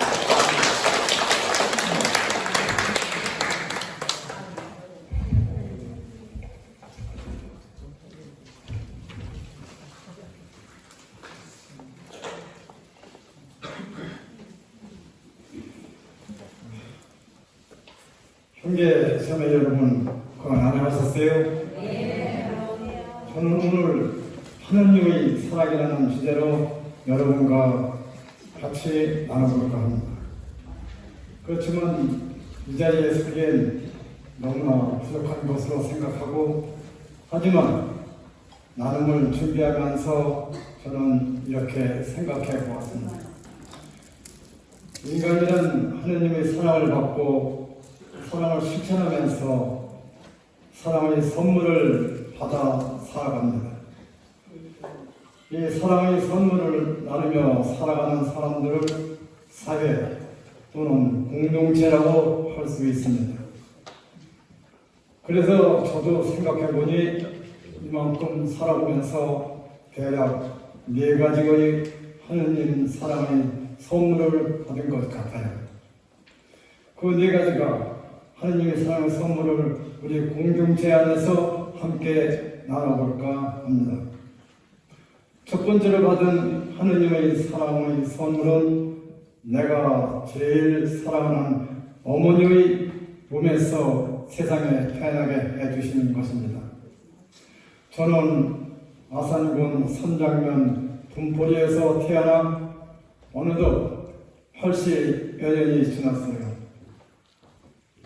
저는 3남 4녀 중 6번째로 태어났는데 우리 집은 가난했지만 사랑이 가득한 가정이었고 이웃과 가족의 사랑 속에 건강하게 살았답니다. 저희 제일 큰 누나는 선장에 계신 이원남 마리아이신데 저를 제일 많이 업으셨대요. 우리 누나께 이 자리를 비롯해서 고마웠다는 인사를 드립니다. 세월이 지나 국민학교에 입학하게 되었고 4, 5학년 때 6.25 직후에 미군이 탱크를 몰고 선장 쪽으로 가는 길에 군도 다리를 지나는데 그때는 그 다리가 나무로 만들어진 다리였습니다. 그래서 그 나무가 그 무거운 탱크가 지나가니까 그냥 부서져서 갈아져 버렸어요. 그래서 날씨가 좋은 날은 거기로 학교를 등교했지만 여름에 비가 많이 오고 좀 물이 많이 내려갈 때는 도곤천 밑에 기차 철다리로 다녔답니다. 거기로 돌아가게 되면 약 한 7, 8km쯤 돼요. 그렇지만 친구들과 이야기도 하고 하면서 장난도 치며 그렇게 지루하지 않게 학교를 다녔던 것 같습니다. 이렇게 국민학교를 졸업하고 새로 건립한 선도 중학교에 들어갔는데 새 학교에 첫 입학생으로 들어갔었습니다. 운동량은 정기 사업이 잘 되지 않아 체육 시간이나 농업 시간이 되면 거의 다 풀꽃을 만들어서 흙을 담아 깊은 곳에 메우고 또 본 곳을 깎아 평탄 작업을 했답니다. 그것만 해도 중력비가 흔치 않아서 인력을 의존해야 할 때가 되었으니까요. 그런 일은 우리 본당 초기에도 그렇게 많이 했답니다. 요즘 같으면 포크레인으로 쉽게 빠르게 할 수 있었을 텐데 당시엔 그렇지 못했어요.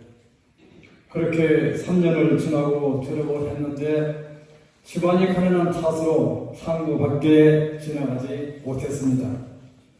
나는 그때부터 건강에 좋지 않으신 아버님의 일을 도와 농사일을 배웠습니다.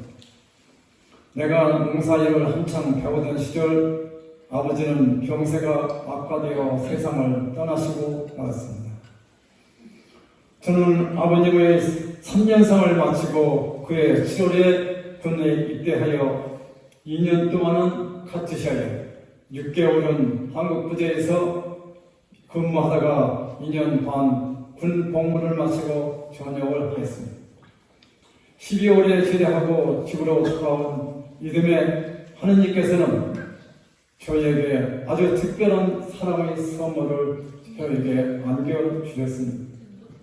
저희 두 번째 사랑의 선물은 나이 100이신 김정혜 엘리사벳입니다. 군대를 제대하고 농사에 대해 전념하고 있을 즈음에 하느님께서는 나이 100인 김정혜 엘리사벳을 만나게 해주셨어요.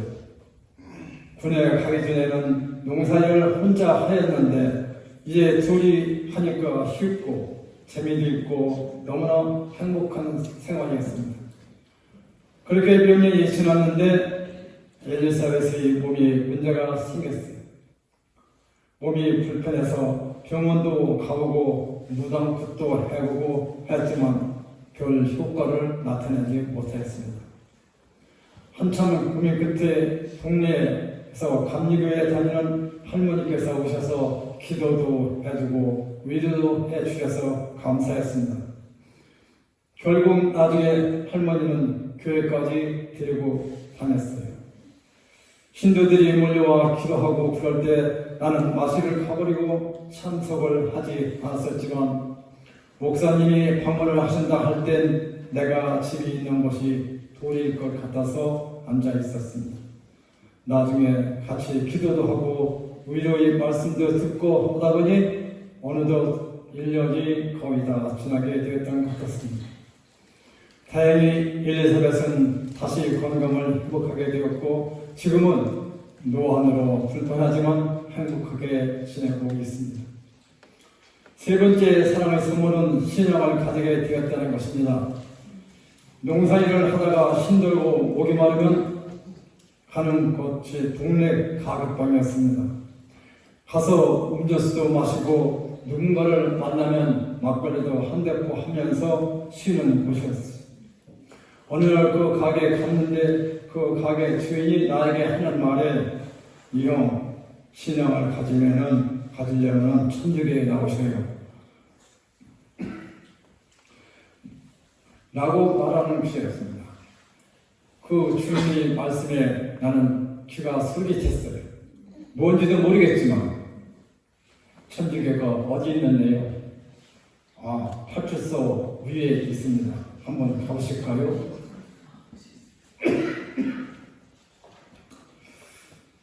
그러더군요. 그러니까 옆에 있던 부인도 한 몫을 하며 다음 주일이라도 가보시지요 하면서 거들었답니다.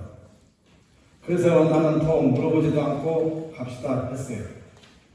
일요일에 가기는 좀 서먹하고 평일날에 가자고 했더니 내일 모레 수요일 저녁에 가기로 약속을 했었어요.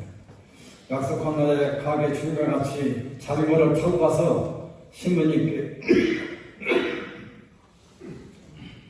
인사를 드리고 나니 신부님께서는 아주 잘 오셨습니다.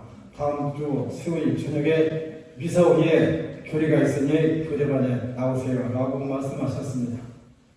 저는 예, 잘 나오겠습니다 라고 약속을 하고 집에 왔답니다. 사실 신부님의 초대에 나의 마음은 설레 있었고 개신교엔 마음이 들지 않아 나의 마음을 가게 주인 내부는 눈치를 채고 그 찬스를 노린 것 같습니다.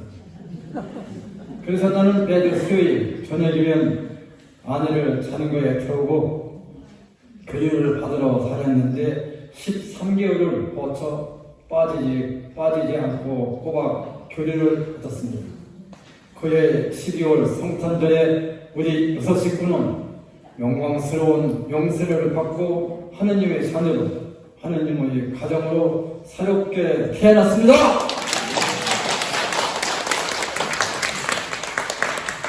오늘 이렇게 하느님이 사랑을 받게 길을 인도하신 가게 주인은 다름 아닌 우리 구역에 살고 계신 강신돈 내분이었습니다.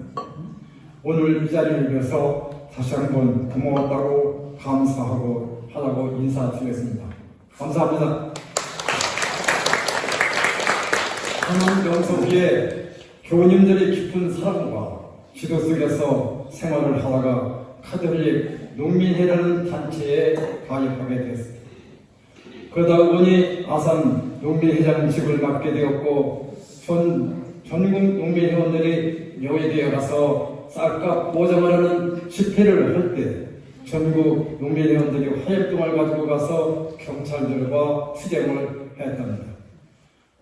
아산에서도 화염병을 가지고 왔다는 혐의로 아산 농민회장이 나를 체포하라는 상부의 지시에 나는 잠시 몸을 피했었습니다. 피한 곳이 예산 문화대교였어요. 그런데 평상시에 잘 지내던 선장 파출 소장에 전화를 하게 되었어요. 별 문제가 아니니 자수하라는 권고 전화였습니다. 3월 이 사회 물정이 좀 묻은 나는 전화 통화로 발신 추적이 될 줄은 몰랐습니다. 잠시 후에 예산 경찰서 형사들이 나와 나를 체포했어요.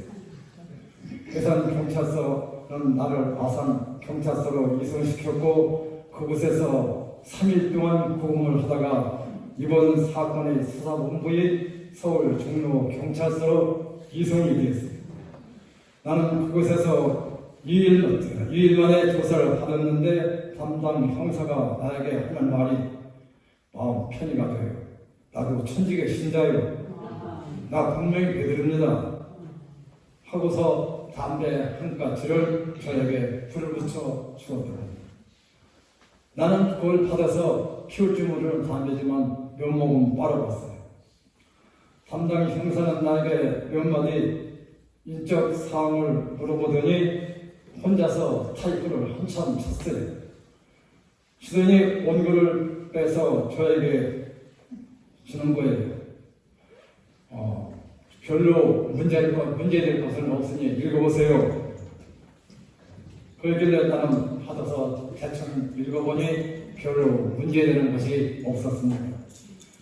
그래서 시장을 찍고 서명을 하였고 서명하는 것을 형사에게 주었더니 형사 하는 말이 내일이나 모레쯤은 아마 집에 갈 겁니다. 그 말에 나는 참 마음이 흐뭇하고 안도의 숨을 쉬었답니다. 정말 이틀 후에 별 의미가 없다고 하며 집으로 가라는 형사들이 말을 하며 몇 푼의 여비도 주더라고요. 그래서 그 여비로 버스를 타고 집에 갔습니다. 이렇게 되는 신앙생활을 하면서 농민운동도 열심히 참여하며 잘 지냈답니다. 끝으로 네 번째 하나님의 사랑은 저희 미래입니다. 저는 이렇게 80이 넘으면서 부모님께서 세상을 떠나실 때를 제외하고는 고통과 슬픔을 겪어본 일이 별로 없는 것을 압니다. 정말 저는 하느님의 사랑을 많이 받으면서 살아왔음을 감사드립니다. 사랑하신 하느님, 진심으로 고맙습니다. 앞으로 저희 여생이 얼마나 남았는지 알 수는 없으나 어떤 고통이나 시련도 잘 견뎌낼 수 있는 힘과 지혜 주시옵기를 하느님께 기도드립니다. 형제 자매 여러분, 하느님의 사랑은 약자와 작은 이에게 더 주신다고 믿습니다. 우리끼리만 살아가지 말고 어려운 이웃과 그리고 믿지 않는 이들에게도 많은 사랑을 나누면서 살아갑시다. 형제자매 여러분, 오늘도 내일도 영원히 하느님의 사랑을 나눕시다!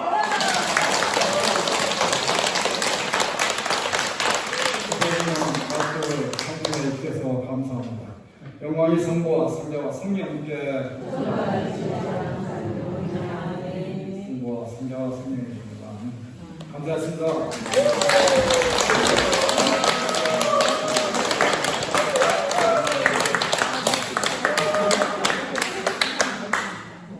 어제까지 고민하셨는데 이렇게 잘 지내면서 첫 번째 나눠주실 분은 신인사 안드레아 선생님이십니다.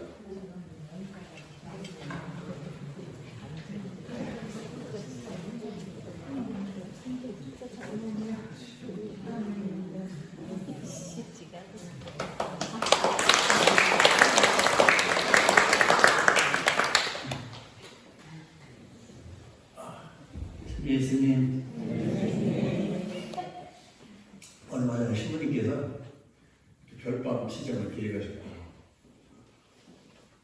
아마 체험도 안 몇 분 할 건데 회장님도 하시라고. 제 자신 있게 할 수 있는 건 노래밖에 없습니다. 뒤로 빼다가 그전에 별밤에 꽂혀가지고 별밤. 어려서 그 산골 용서마당에 어머니랑 그 또래가 엄마들이 쭉 불러주셔가지고 숲에 피워놓고 그 축가를 해요. 그럼 저는 엄마가 웃기고 편을 축가하고 있으면 모기가 대들면 부채에 붙여주시면 가렵다고 하거나 서울에서 긁어주시고 제가 그런 생각이 나서 그때 엄마들이 하던 얘기처럼 지나던 얘기 조금 하면 서로 부드럽고 재미있겠다. 몇 분이 하신다니까 구색만 갖춰드리자 그러고 예 하겠습니다 하고 나왔습니다. 두서없는 말씀 될지 모르는데 그래서 이렇게 좋기도 했어요. 혹시 옆으로 될까 이렇게 말씀드리다가 이거 눈치가 수상하다 싶으면 싹 빼겠습니다.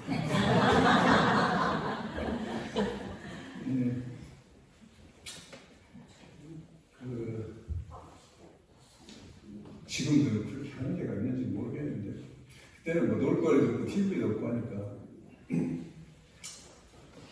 수학 끝났는데 축가를 할 일 없으시니까 모여갖고 그때는 뭐 너나 담도 없고 내집내도 없고 마음대로 막 드나들고 그랬었지. 30세기 밥만 먹으면 먹지 않고 그런 시절이었으니까 그때 이제 쳐다봤던 드러나도 봤던 친구들하고 이렇게 보면 하늘이 그렇게 가로지르는 은하수들 전기불이 없으니까 지금은 별을 보기가 힘들죠. 그러면 별 상상을 다 합니다. 어른들 얘기를 기적으로 들으면서 그러면서 지금은 이제 다들 하늘나라로 가셨는데 우리 선배님들처럼 어머니, 아버지, 그때 그 엄마들 어쩌면 한 번도 안 나고 다 돌아가셨어요. 그때 저하고 같이 그 친구들은 이렇게 얘기 들려주시던 엄마들 그분들이 밤에 이런 얘기하면 더 좋았을 텐데 저 별처럼 그래서 이렇게 우리 내려다보시겠구나 하는 그런 생각 그런 기분을 한번 들어주시면 좋겠습니다.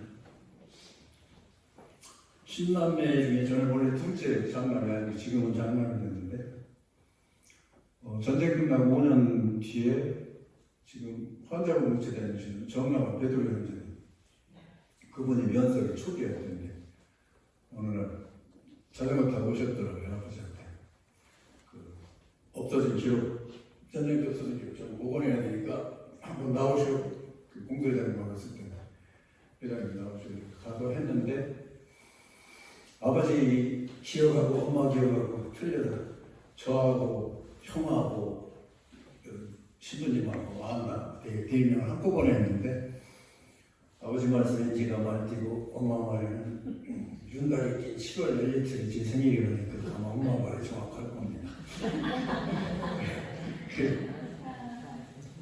이렇게 모여앉아서 선배들 말씀도 듣고 이렇게 비전도 할 수 있고 행복한 그 신앙생활을 할 수 있는 근거를 아까 저분들 말씀하신 것처럼 조상님들 얘기부터 시작할까요? 간단 영역에 족보를 다 뒤져봤어요. 구한말에 박해는 끝났는데 허졸들이 아직도 하던 것만 선주기 신자들 구석구석 쫓아다니면서 뒤지고 패고 뭐 그랬던 말입니다. 그 당시에 이제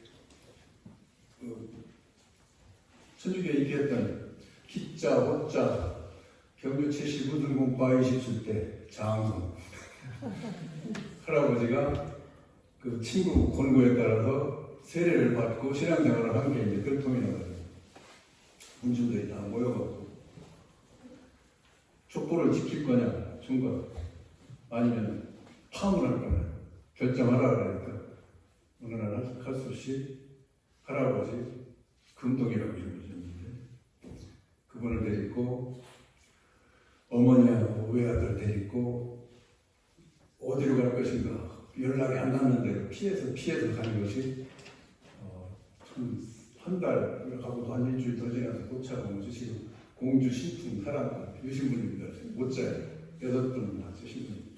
거기를 가셨대요. 왜 거기를 가셨나 했더니 교천연이냐고 물어서 가서 갔는데 해가 뉘엿뉘엿 넘어가는데 그 엄마가 마당에 하신 말씀으로 그 정주 할머니가 하는데 그분은 아 죄송합니다.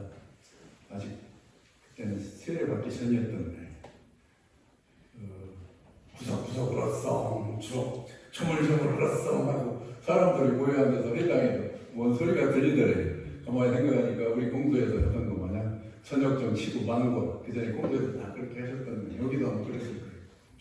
그 구세주의 모치니요 우리를 왜 비로소서 조물주의 모치니요 우리를 왜 비로소서 그게 이제 그분끼리 그렇게 되는 거예요.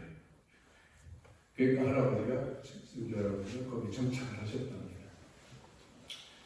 이 장손이 뭐 맨날 공자를 행자만 하던 분이 뭐 알겠어요. 그래서 장남 외아들 12살 때 거기 가셨던 분 할아버지가 거기에 계셨던 공사장님, 유회장님, 유재식 씨들이 할아버지. 그래서 술도갓집에 영정리 다리 하나 건너면 사람들에서 큰 불이 지나가는 술도갓집에 취직을 시켜주셔서 술찌개미로 식구들 날라다 먹을 게 없습니다. 그렇게 해서 얼굴들이 맨날 불쾌했답니다. 그러다가 이제 나이가 들으셔서 증조 할머니의 본가였던 청주 한씨의 할머니를 또 모셔다가 한소사 바울라 할머니하고 결혼을 하셔갖고 6남매를 두셨답니다. 그때 이제 결혼식을 때 그 사람과 회장님 집안에 왕부모님이 거기를 시집 가셨는데 그분 말씀이 청주에 오라버니 2분이 친정 오셨는데 백마를 타고 2분이 통영까지 이렇게 쓰고 왔는데 그게 거기는 이제 시골이니까 정절처럼 얘기가 그런 얘기가 있었습니다. 그런 얘기를 바다에 쭉 하시더라고요. 종일 또 대치하고 있는데 정절아버지가 아빠한테 나오시다고 끝까지 못해 그냥 갔다고 하시더라고요. 6남매를 두셨는데 3분을 먼저 돌아가셨답니다. 홍역 걸려갖고 나머지 3분이 이제 잘 장성을 하신 분이 이제 저희 큰아버지 사시는 노래 대창 아버지 그리고 원양에 가셨던 공공 세국수라는 마리아는 아시죠? 마리아 고무지 할머니가 그렇게 3분은 맨날 약주 취해지는 저녁 때 하느님하고 나하고 반타를 했다. 6남매라. 그리고 주장하고 그러셨답니다. 이제 아버지가 이제 그 큰아버지는 기관지가 원래 약했답니다. 그래서 저희 아버지가 이제 근자, 춘자, 라오이셨는데 이제 벌써 이분도 별이 되셨어요. 한참 되셨어요. 돌아가셔서. 대부를 주셨던 그 신부님 아버지가 언제 저하고 달라갖고 아버지 천재였대요. 그래서 뭘 보고 그리면 그대로 똑같이 지나가는 사람 얼굴도 보고 그래서 벽에다 붙여놓은 걸 뭐 저거 누구 아니냐고 할 정도로 천재셨고 그 공소방 옆에 아버지가 맨날 거기 가시면 재주가 좋은 걸 보시고서 책 마음대로 다 보게 하시고 공소방에 보는 책이 많이 있거든요. 청년지, 소년지, 지금 말하면 경영력지 이런 거지. 그래서 때가 돼서 이제 학교를 갈 때가 됐는데 대부분이 당신 대학교까지 다 보내줄 테니까 나한테 맡기시라고 하니까 할아버지가 학교 다니고 싸가지고 서도당 소화 이런 거 다 떼고 천장은 떼고 노인입니다 320주 먹고 교육입니다 다 떼있으니까 그만하면 됐다고 내는 밥벌이 해야 된다고 그래갖고 지금 바로 우리 집에 지금 무너져가는 집이 있는데 거기가 이석인 아버지 이정 사촌 집이에요. 거기서 점천을 크게 읽었거든요. 공장이 4개나 깔때기 점천이 있었고 갱일이 있었고 교우들이 엄청 많았어요. 삼거리는 그때 이제 시작했으니까 그때는 없었죠. 갈대하고 정천에서 이걸 못 잡은 애들이 들어오고 떨어져서 정천을 시작해서 공장비 문제에서 모여갖고 이제 거기 소사로 보냈어요. 할아버지가 거기 가서 돈벌이라. 그래서 지휘를 만지기 시작한 게 그래서 된 겁니다. 그러다가 아버지 성격을 대충 다 아시죠? 겪으신 분들. 사촌, 이종 사촌이 맨날 그 사업한다고 기관장들하고 무슨 술 먹고 주의도 안 지키고 막 그런다고 계속 볼 때마다 뭐라고 한 모양이에요. 그러니까 듣기 싫으니까 지금의 저 안중, 평택 안중, 인광유공소 거기 근처에 접판을 하고 있던 동업자였던 일본 사람한테 보내버렸어요. 같이 사업하고. 거기 가서 거기 춥거든요. 가을에 가서 그 다음에 굴판공 때 이제 판공검사를 보는데 판공을 치우러 공소에 갔는데 으슬으슬 춥고요. 너무 걱정이 심해갖고 몸이 아파갖고 그런데다 마음도 안 좋고 하니까 무척 있는데 제리에도 보니까 나무 투마 하나만 닦았다는 아무것도 없더라고요. 그래서 그 전에 솜씨를 발휘해가지고 인조 가와 슬리퍼에 노조지 이렇게 가라하게 찢어갖고 이렇게 뽀로랑 문지를 쭉 갖고 있는 거예요. 이렇게 주워 다 그래요. 그 다음에 당시 이제 지인으로 직접 이거만하게 선거다 요새사 이제 이렇게 해서 그거를 아궁이에다 두어서 말려가지고 이런 물감 그려갖고 배치를 다 해요. 프랑스 출신 본당 배신 분이 오셔갖고 아유 감탄하시면서 그날 판공사천에 영대를 걸고 성수를 이렇게 직접 축성을 해주시더라고요. 그게 저까지 이렇게 성상을 만들게 된 성가의 시작이었습니다. 45년 8월 강제동원 됐던 징집에 끌려가셨다가 8월 달이니까 바로 홍보선천대로 풀려나갔어요. 성모님 행천이요. 성모당 만들어서 성모님이 나를 돌봐주셨다. 그렇게 생각합니다. 56년에 김태계 성당 이은하신 분이 아시는 그 성상을 보고 감탄하시면서 소개장도 써주시고 여기 이제 소개해 주셨어요. 그래서 조금 아름아름 알리기 시작해서 결국은 이제 얼마 안 가서 60년대 수련 명성관광입니다. 선물방이 크게 있었거든요. 지금도 하는 거죠. 거기까지 보고하게 됐습니다. 그러면서 이제 저하고 만나고 신부님들이 그려보려고 수녀원이 안에까지 모여하면서 맨날 삐 빠져요. 그래서 70년 말까지인가 80년까지 참 힘들었지만 그 아버지 계속 조각을 하셨고 25년 가까이 한 40종류를 했습니다. 지금 이런 데 나오는 성상이 거의 원형은 한 80% 이상의 아버지 손으로 만천에 조각됐던 겁니다. 지금 아마 깔빛공소들에 가서 가려보고 가서 신부님 수행하러 갔다 보면 저희 아버지 손씨가 지금 있어요. 잘 보관하셔서 가보고 주셔도 될 겁니다. 왜 그러냐면 모조품은 죽어요. 3% 이상 줄어가고 제일 다른 데 보면 표가 안 나는데 코 같은데 눈 같은데 이렇게 오버로서는 그래서 그런 거예요. 탈레트들은 그걸 보고 예쁘다고 생각해서 막 대. 여기 공소 처음에 저희는 예산권단 산거리공소 여기는 운양권단 소속의 도고공소였죠. 그죠? 갈지, 갱. 박기혁관 선생님 아시죠? 처음에 샤르트로 수련님이 우리 그리스도 같은 거 막 미국 댕기시면서 소개해 주시고 판매해 주시고 그랬어요. 그 본원에 명문 뒤에 있었는데 거기도 이제 판매를 연결해 주셨고 이렇게 해서 형제들하고 집안 친척들하고 일이 손이 무지하게 많이 가거든요. 조각을 해서 가다 뜨면 끝나는 게 아니라 한 80번 이상 거리 가야 돼요. 그래서 집안 형제들 친척들 다 끌어오고 18명까지 모여갖고 한참 바쁘게 성상 공양을 막 잘 나갔습니다. 87년도인가 나시부님이 이제 여기서 아까 농민회장 하셨다고 하죠. 그때 나시부님 계셨죠. 그분이 원장님 공무원들 4명 실무자들 와갖고 그걸 연결해서 제대로 기억발을 해주신다고.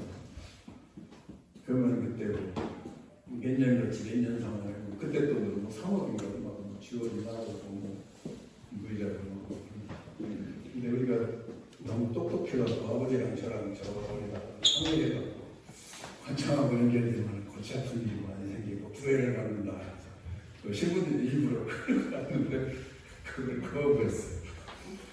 그래서 그랬는지 몇 년 뒤에 광주 까이서스서울인가 맞춤 선고당을 갖고 갔어요. 그 13박스가 병달차 큰 차에 딱 들어가거든요. 그래서 한 달에 한 150개 정도 해서 갔는데 보니까 같은 성당이 꽉 차있어. 그냥 가만히 보니까 발판을 이만큼 높였어요. 줄으니까 키운 거야. 4분의 1 가격으로 들었어요. 이게 어떻게 된 거냐? 우리 몰라요. 판매업자들. 알고 보니까 막 월남, 중국 이런 데서 사람 시켜갖고 성당 판매업자들이 컨테이너로 한 수천 개씩 이렇게 들어온 겁니다. 그때부터 이제 아버지가 이제 특히 실망이 엄청나셨죠. 우리는 이제 뭐라고 해내기 힘들으니까 아는 사람 많아도 좀 덜하게 되니까 오히려 좀 편해진 것 같아요. 식사를 안 하시니까 걱정해가지고 할 수 없이 아버지를 이제 위로를 해드렸죠. 좋은 말을 위로했으면 좋은데 또 제가 어려서 아는 척 잘해요. 옛날 교리선생님하고 있었습니다. 하나님은 돌로도 아브라함을 만든다고 하셨습니다. 저희가 아니래도 아버지가 아니래도 이렇게 만들어서 보고받는다는 건 많이 생겼으니까 좋게 생각하고 마음 풀으시고 식사하시죠. 그랬더니 그게 말같이 하는 소리인데 열심히 하는 아버지는 그것도 또 그대로 들으시고 그 다음날 또 식사를 하시더라고요. 2차 물기를 맞고 여기는 빼버리고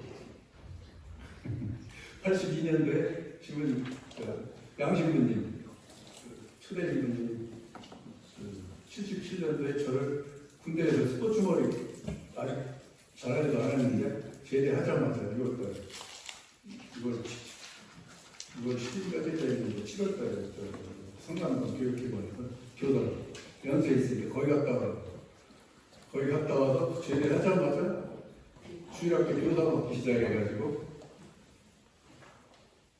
그 뒤로 계속 성당에 주일날마다 학생들하고 어울리고 그게 이제 제 유일한 노는 시간이 됐습니다. 집에서는 아주 거의 잠한 4-5시간 자면은 아까 그런 상황이 벌어지기 전까지는 너무 인기가 좋아서 되게 확 바뀌었거든요. 근데 주일학교 같으면서부터 성모의 엄마들 아까 말씀하셨지. 이분용을 그분을 비롯해서 모든 성모회관들이 저희가 어디 간다고만 하면 이런 생각을 한다고 전부 뒤에서 대해주시고 그래서 아버지는 야 일어나고 또 성당 가냐? 그리고 막 걱정하시고 그러면 며칠 있으면 끝납니다. 이렇게 해서 이제 성당하고 계속 나오면서 제 이제 젊은 시절이 이제 시작된 겁니다. 어려서는 아까도 말씀드렸듯이 그런 식으로 정신없이 보냈고요. 중학교 2학년 때 제가 장남이 아니라 그랬죠. 형이 하루 앓고 돌아가셨어요. 저는 어려서부터 신부님 모습부터 저는 잘하는 게 노래밖에 없습니다.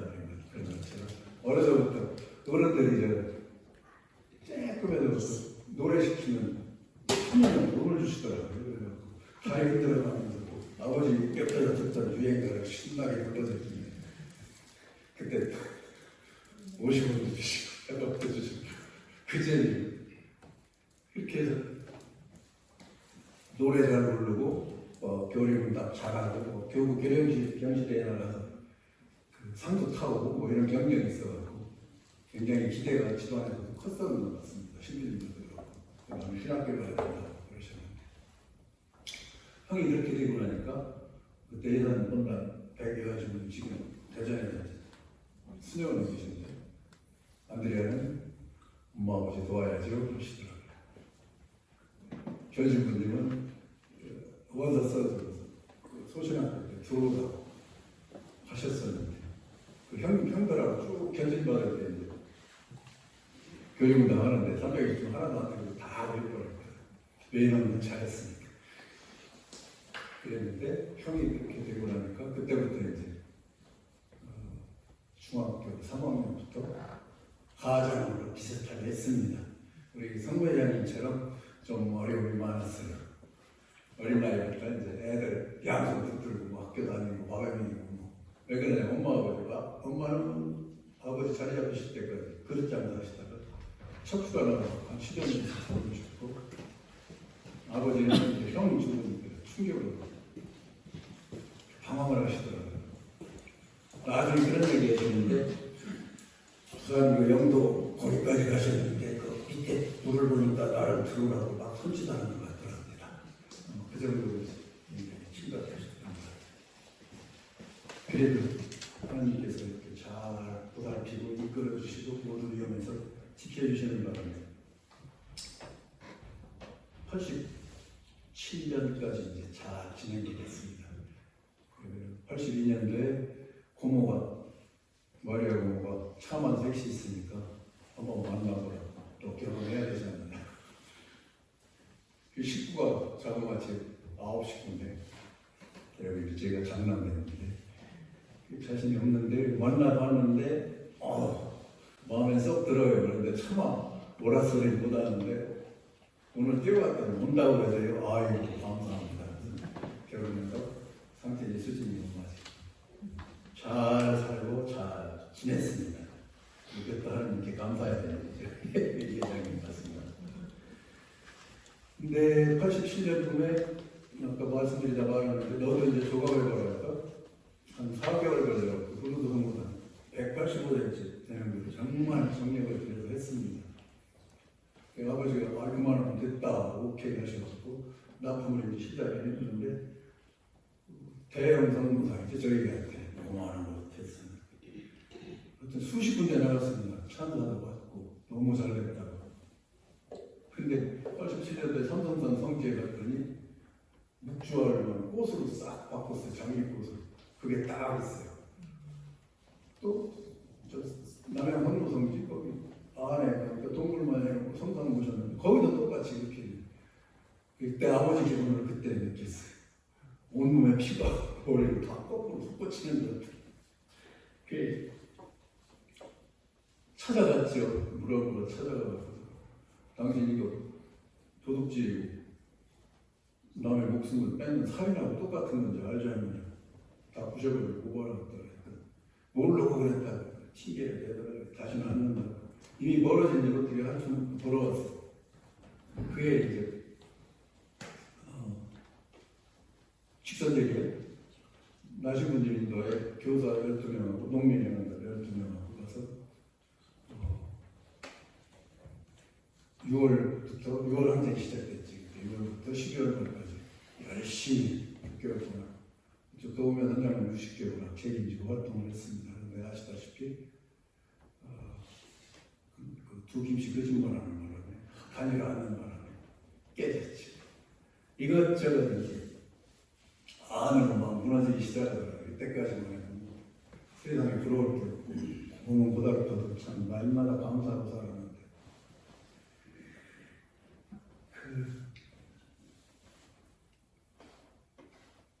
89년도에 이제 동생이 서품 대학원 성당에서 봤는데 이게 얼마나 기쁘고 영광스러운 자리예요.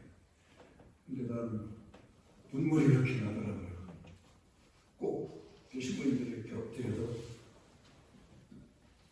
예식을 하는데 성님 소치기를 하면서 희생양으로 세상은 이렇게 희생양이 필요한 겁니까? 하는데 이런 식으로 절대 그러면 안 되는데 그게 있나 우울증에서는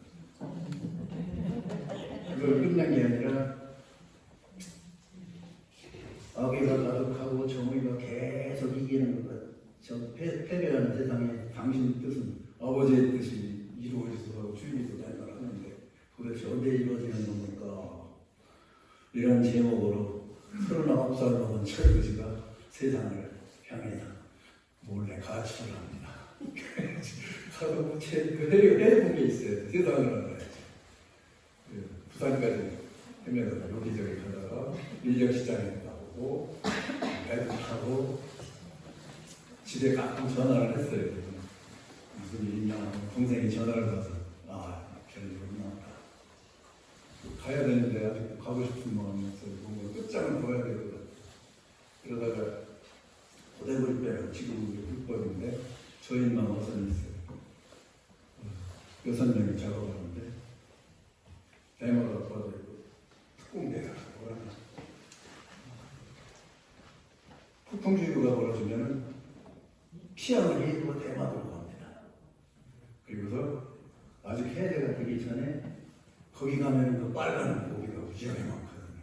자연보가 잘 돼가지고 옥돔이라고 그물만 던지면 몇 바구니씩 확 하고 올라옵니다. 그거 하다가 그 순시선에 일본 순시선에 한 500척이 그 짓을 하다가 재선은 한두 척은 걸립니다. 나머지 부동을 도망가지. 끌려가지고 끌려오는 중인데 그래서 특공대입니다. 독보다요.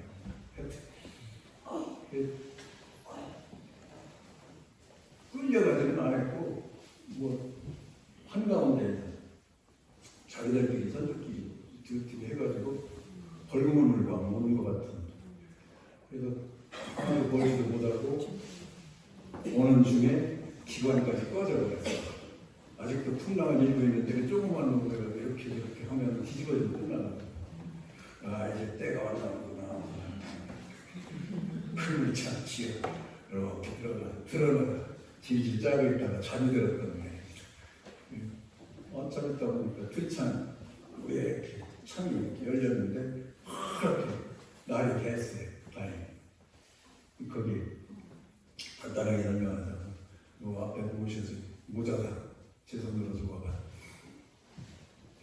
한국 성모사 애기랑 성모사 하늘에 무슨 해가 썼거든요. 부산 2016년 맞춰서 7잔 하늘에 꽉 차버리더라.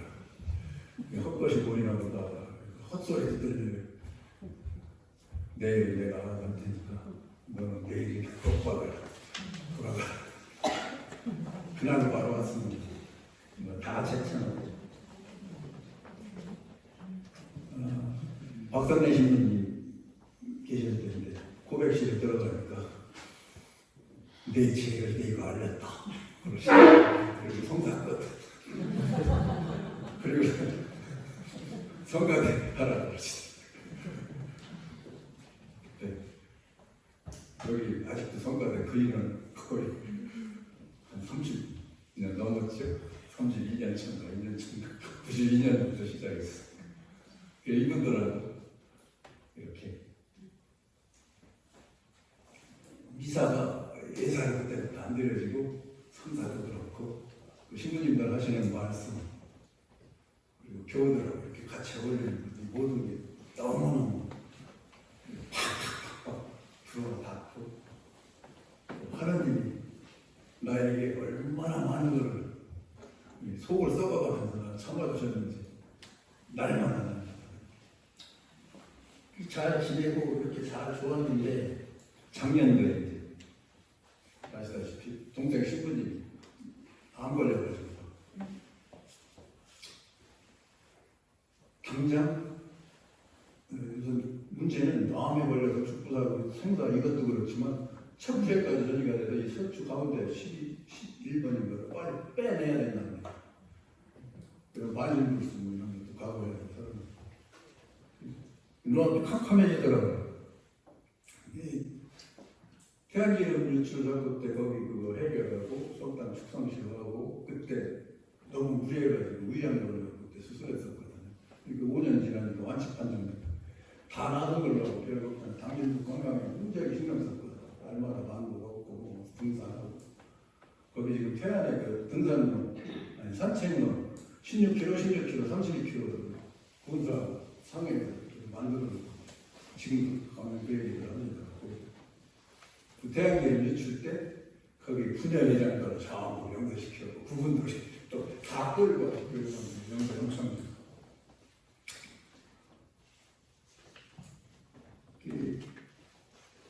일단은 아는 신부님들 수는 제가 거래하는 게 많이 알으니까 미사 청하고 기도해달라고 부모님 돌아가셨을 때 2005년, 2015년 9월 10일 날 똑같은 날 돌아가셔가지고 우리는 그 의정에서 하루에 다해 그때 충격이 컸는데 그 신부님이 그렇게 되니까 날마다 이렇게 저를 잘해주시고 잘해주시고 하는 뭘 청하는 게 죄송했지만 어쩔 수가 없었어요. 정신없이 매달렸습니다. 다행히 목숨은 건졌고 지금 통원치를 하십니다. 매일 미사 중에 이제 강론을 매일 미사를 하시는데 강론이 끝까지 고통은 생명이 진거다. 우리 조상님들이 우리에게 이렇게 어렵게 전달하는 신앙을 소중하게 간직하고 세상에 입새기지 말고 신앙을 잘 지켜라. 시간 지났네. 마침 말씀으로 완전히 병원으로 보내고 저도 여기저기 아프고 요새 독감 후유증이 굉장히 심합니다. 의사 말이 6개월로 간답니다. 코로나나 독감이나 변종은 다 비슷비슷하답니다. 친구들이 감이 들어졌어요. 걱정되면 괜찮으시죠. 다행입니다. 150년 세월을 잠깐 훑어봤습니다. 아까 이 회장님 말씀이 앞으로가 중요하다고 했는데 매주 전에 성과 부르고 하는 시간을 짰어요. 천국입니다. 이렇게 열심히 하는 거라고. 그리고 옆에 신부님들 90분일 저 때는 속 많이 썩어졌을 거예요. 아무것도 모르고 계속해서 신부님들 옆에 오셔갖고 부모님처럼 아버지처럼 계속해서 읽어주셔갖고 그리고 이쁜 날 이렇게까지 발전하시게 된 거예요.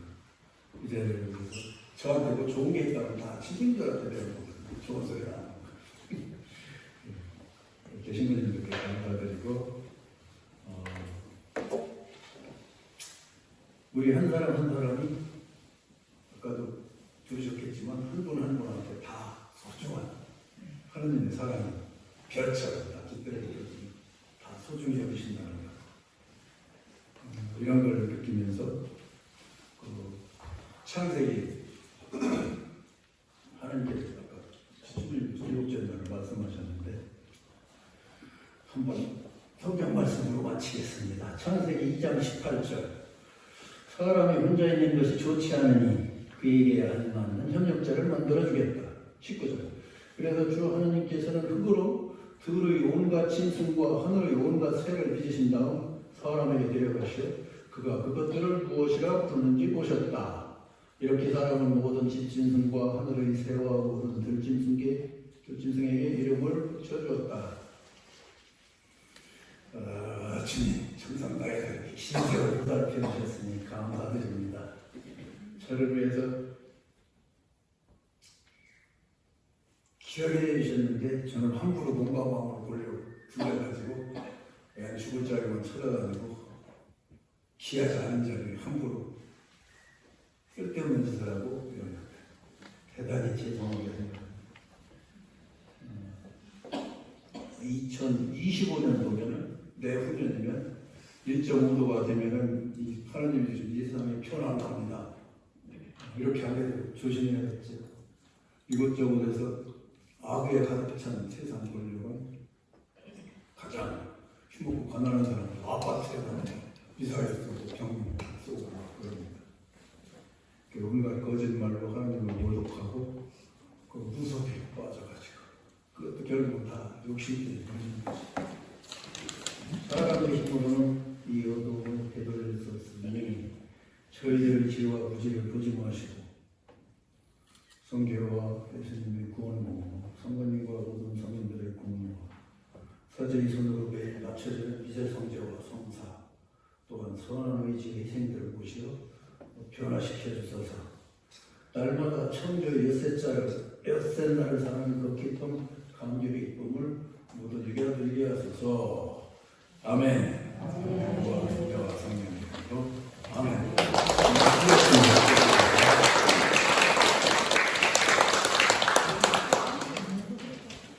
네. 어려우셨겠지만 본인의 삶을 잘 값지게 나누신 세 분께 다시 한번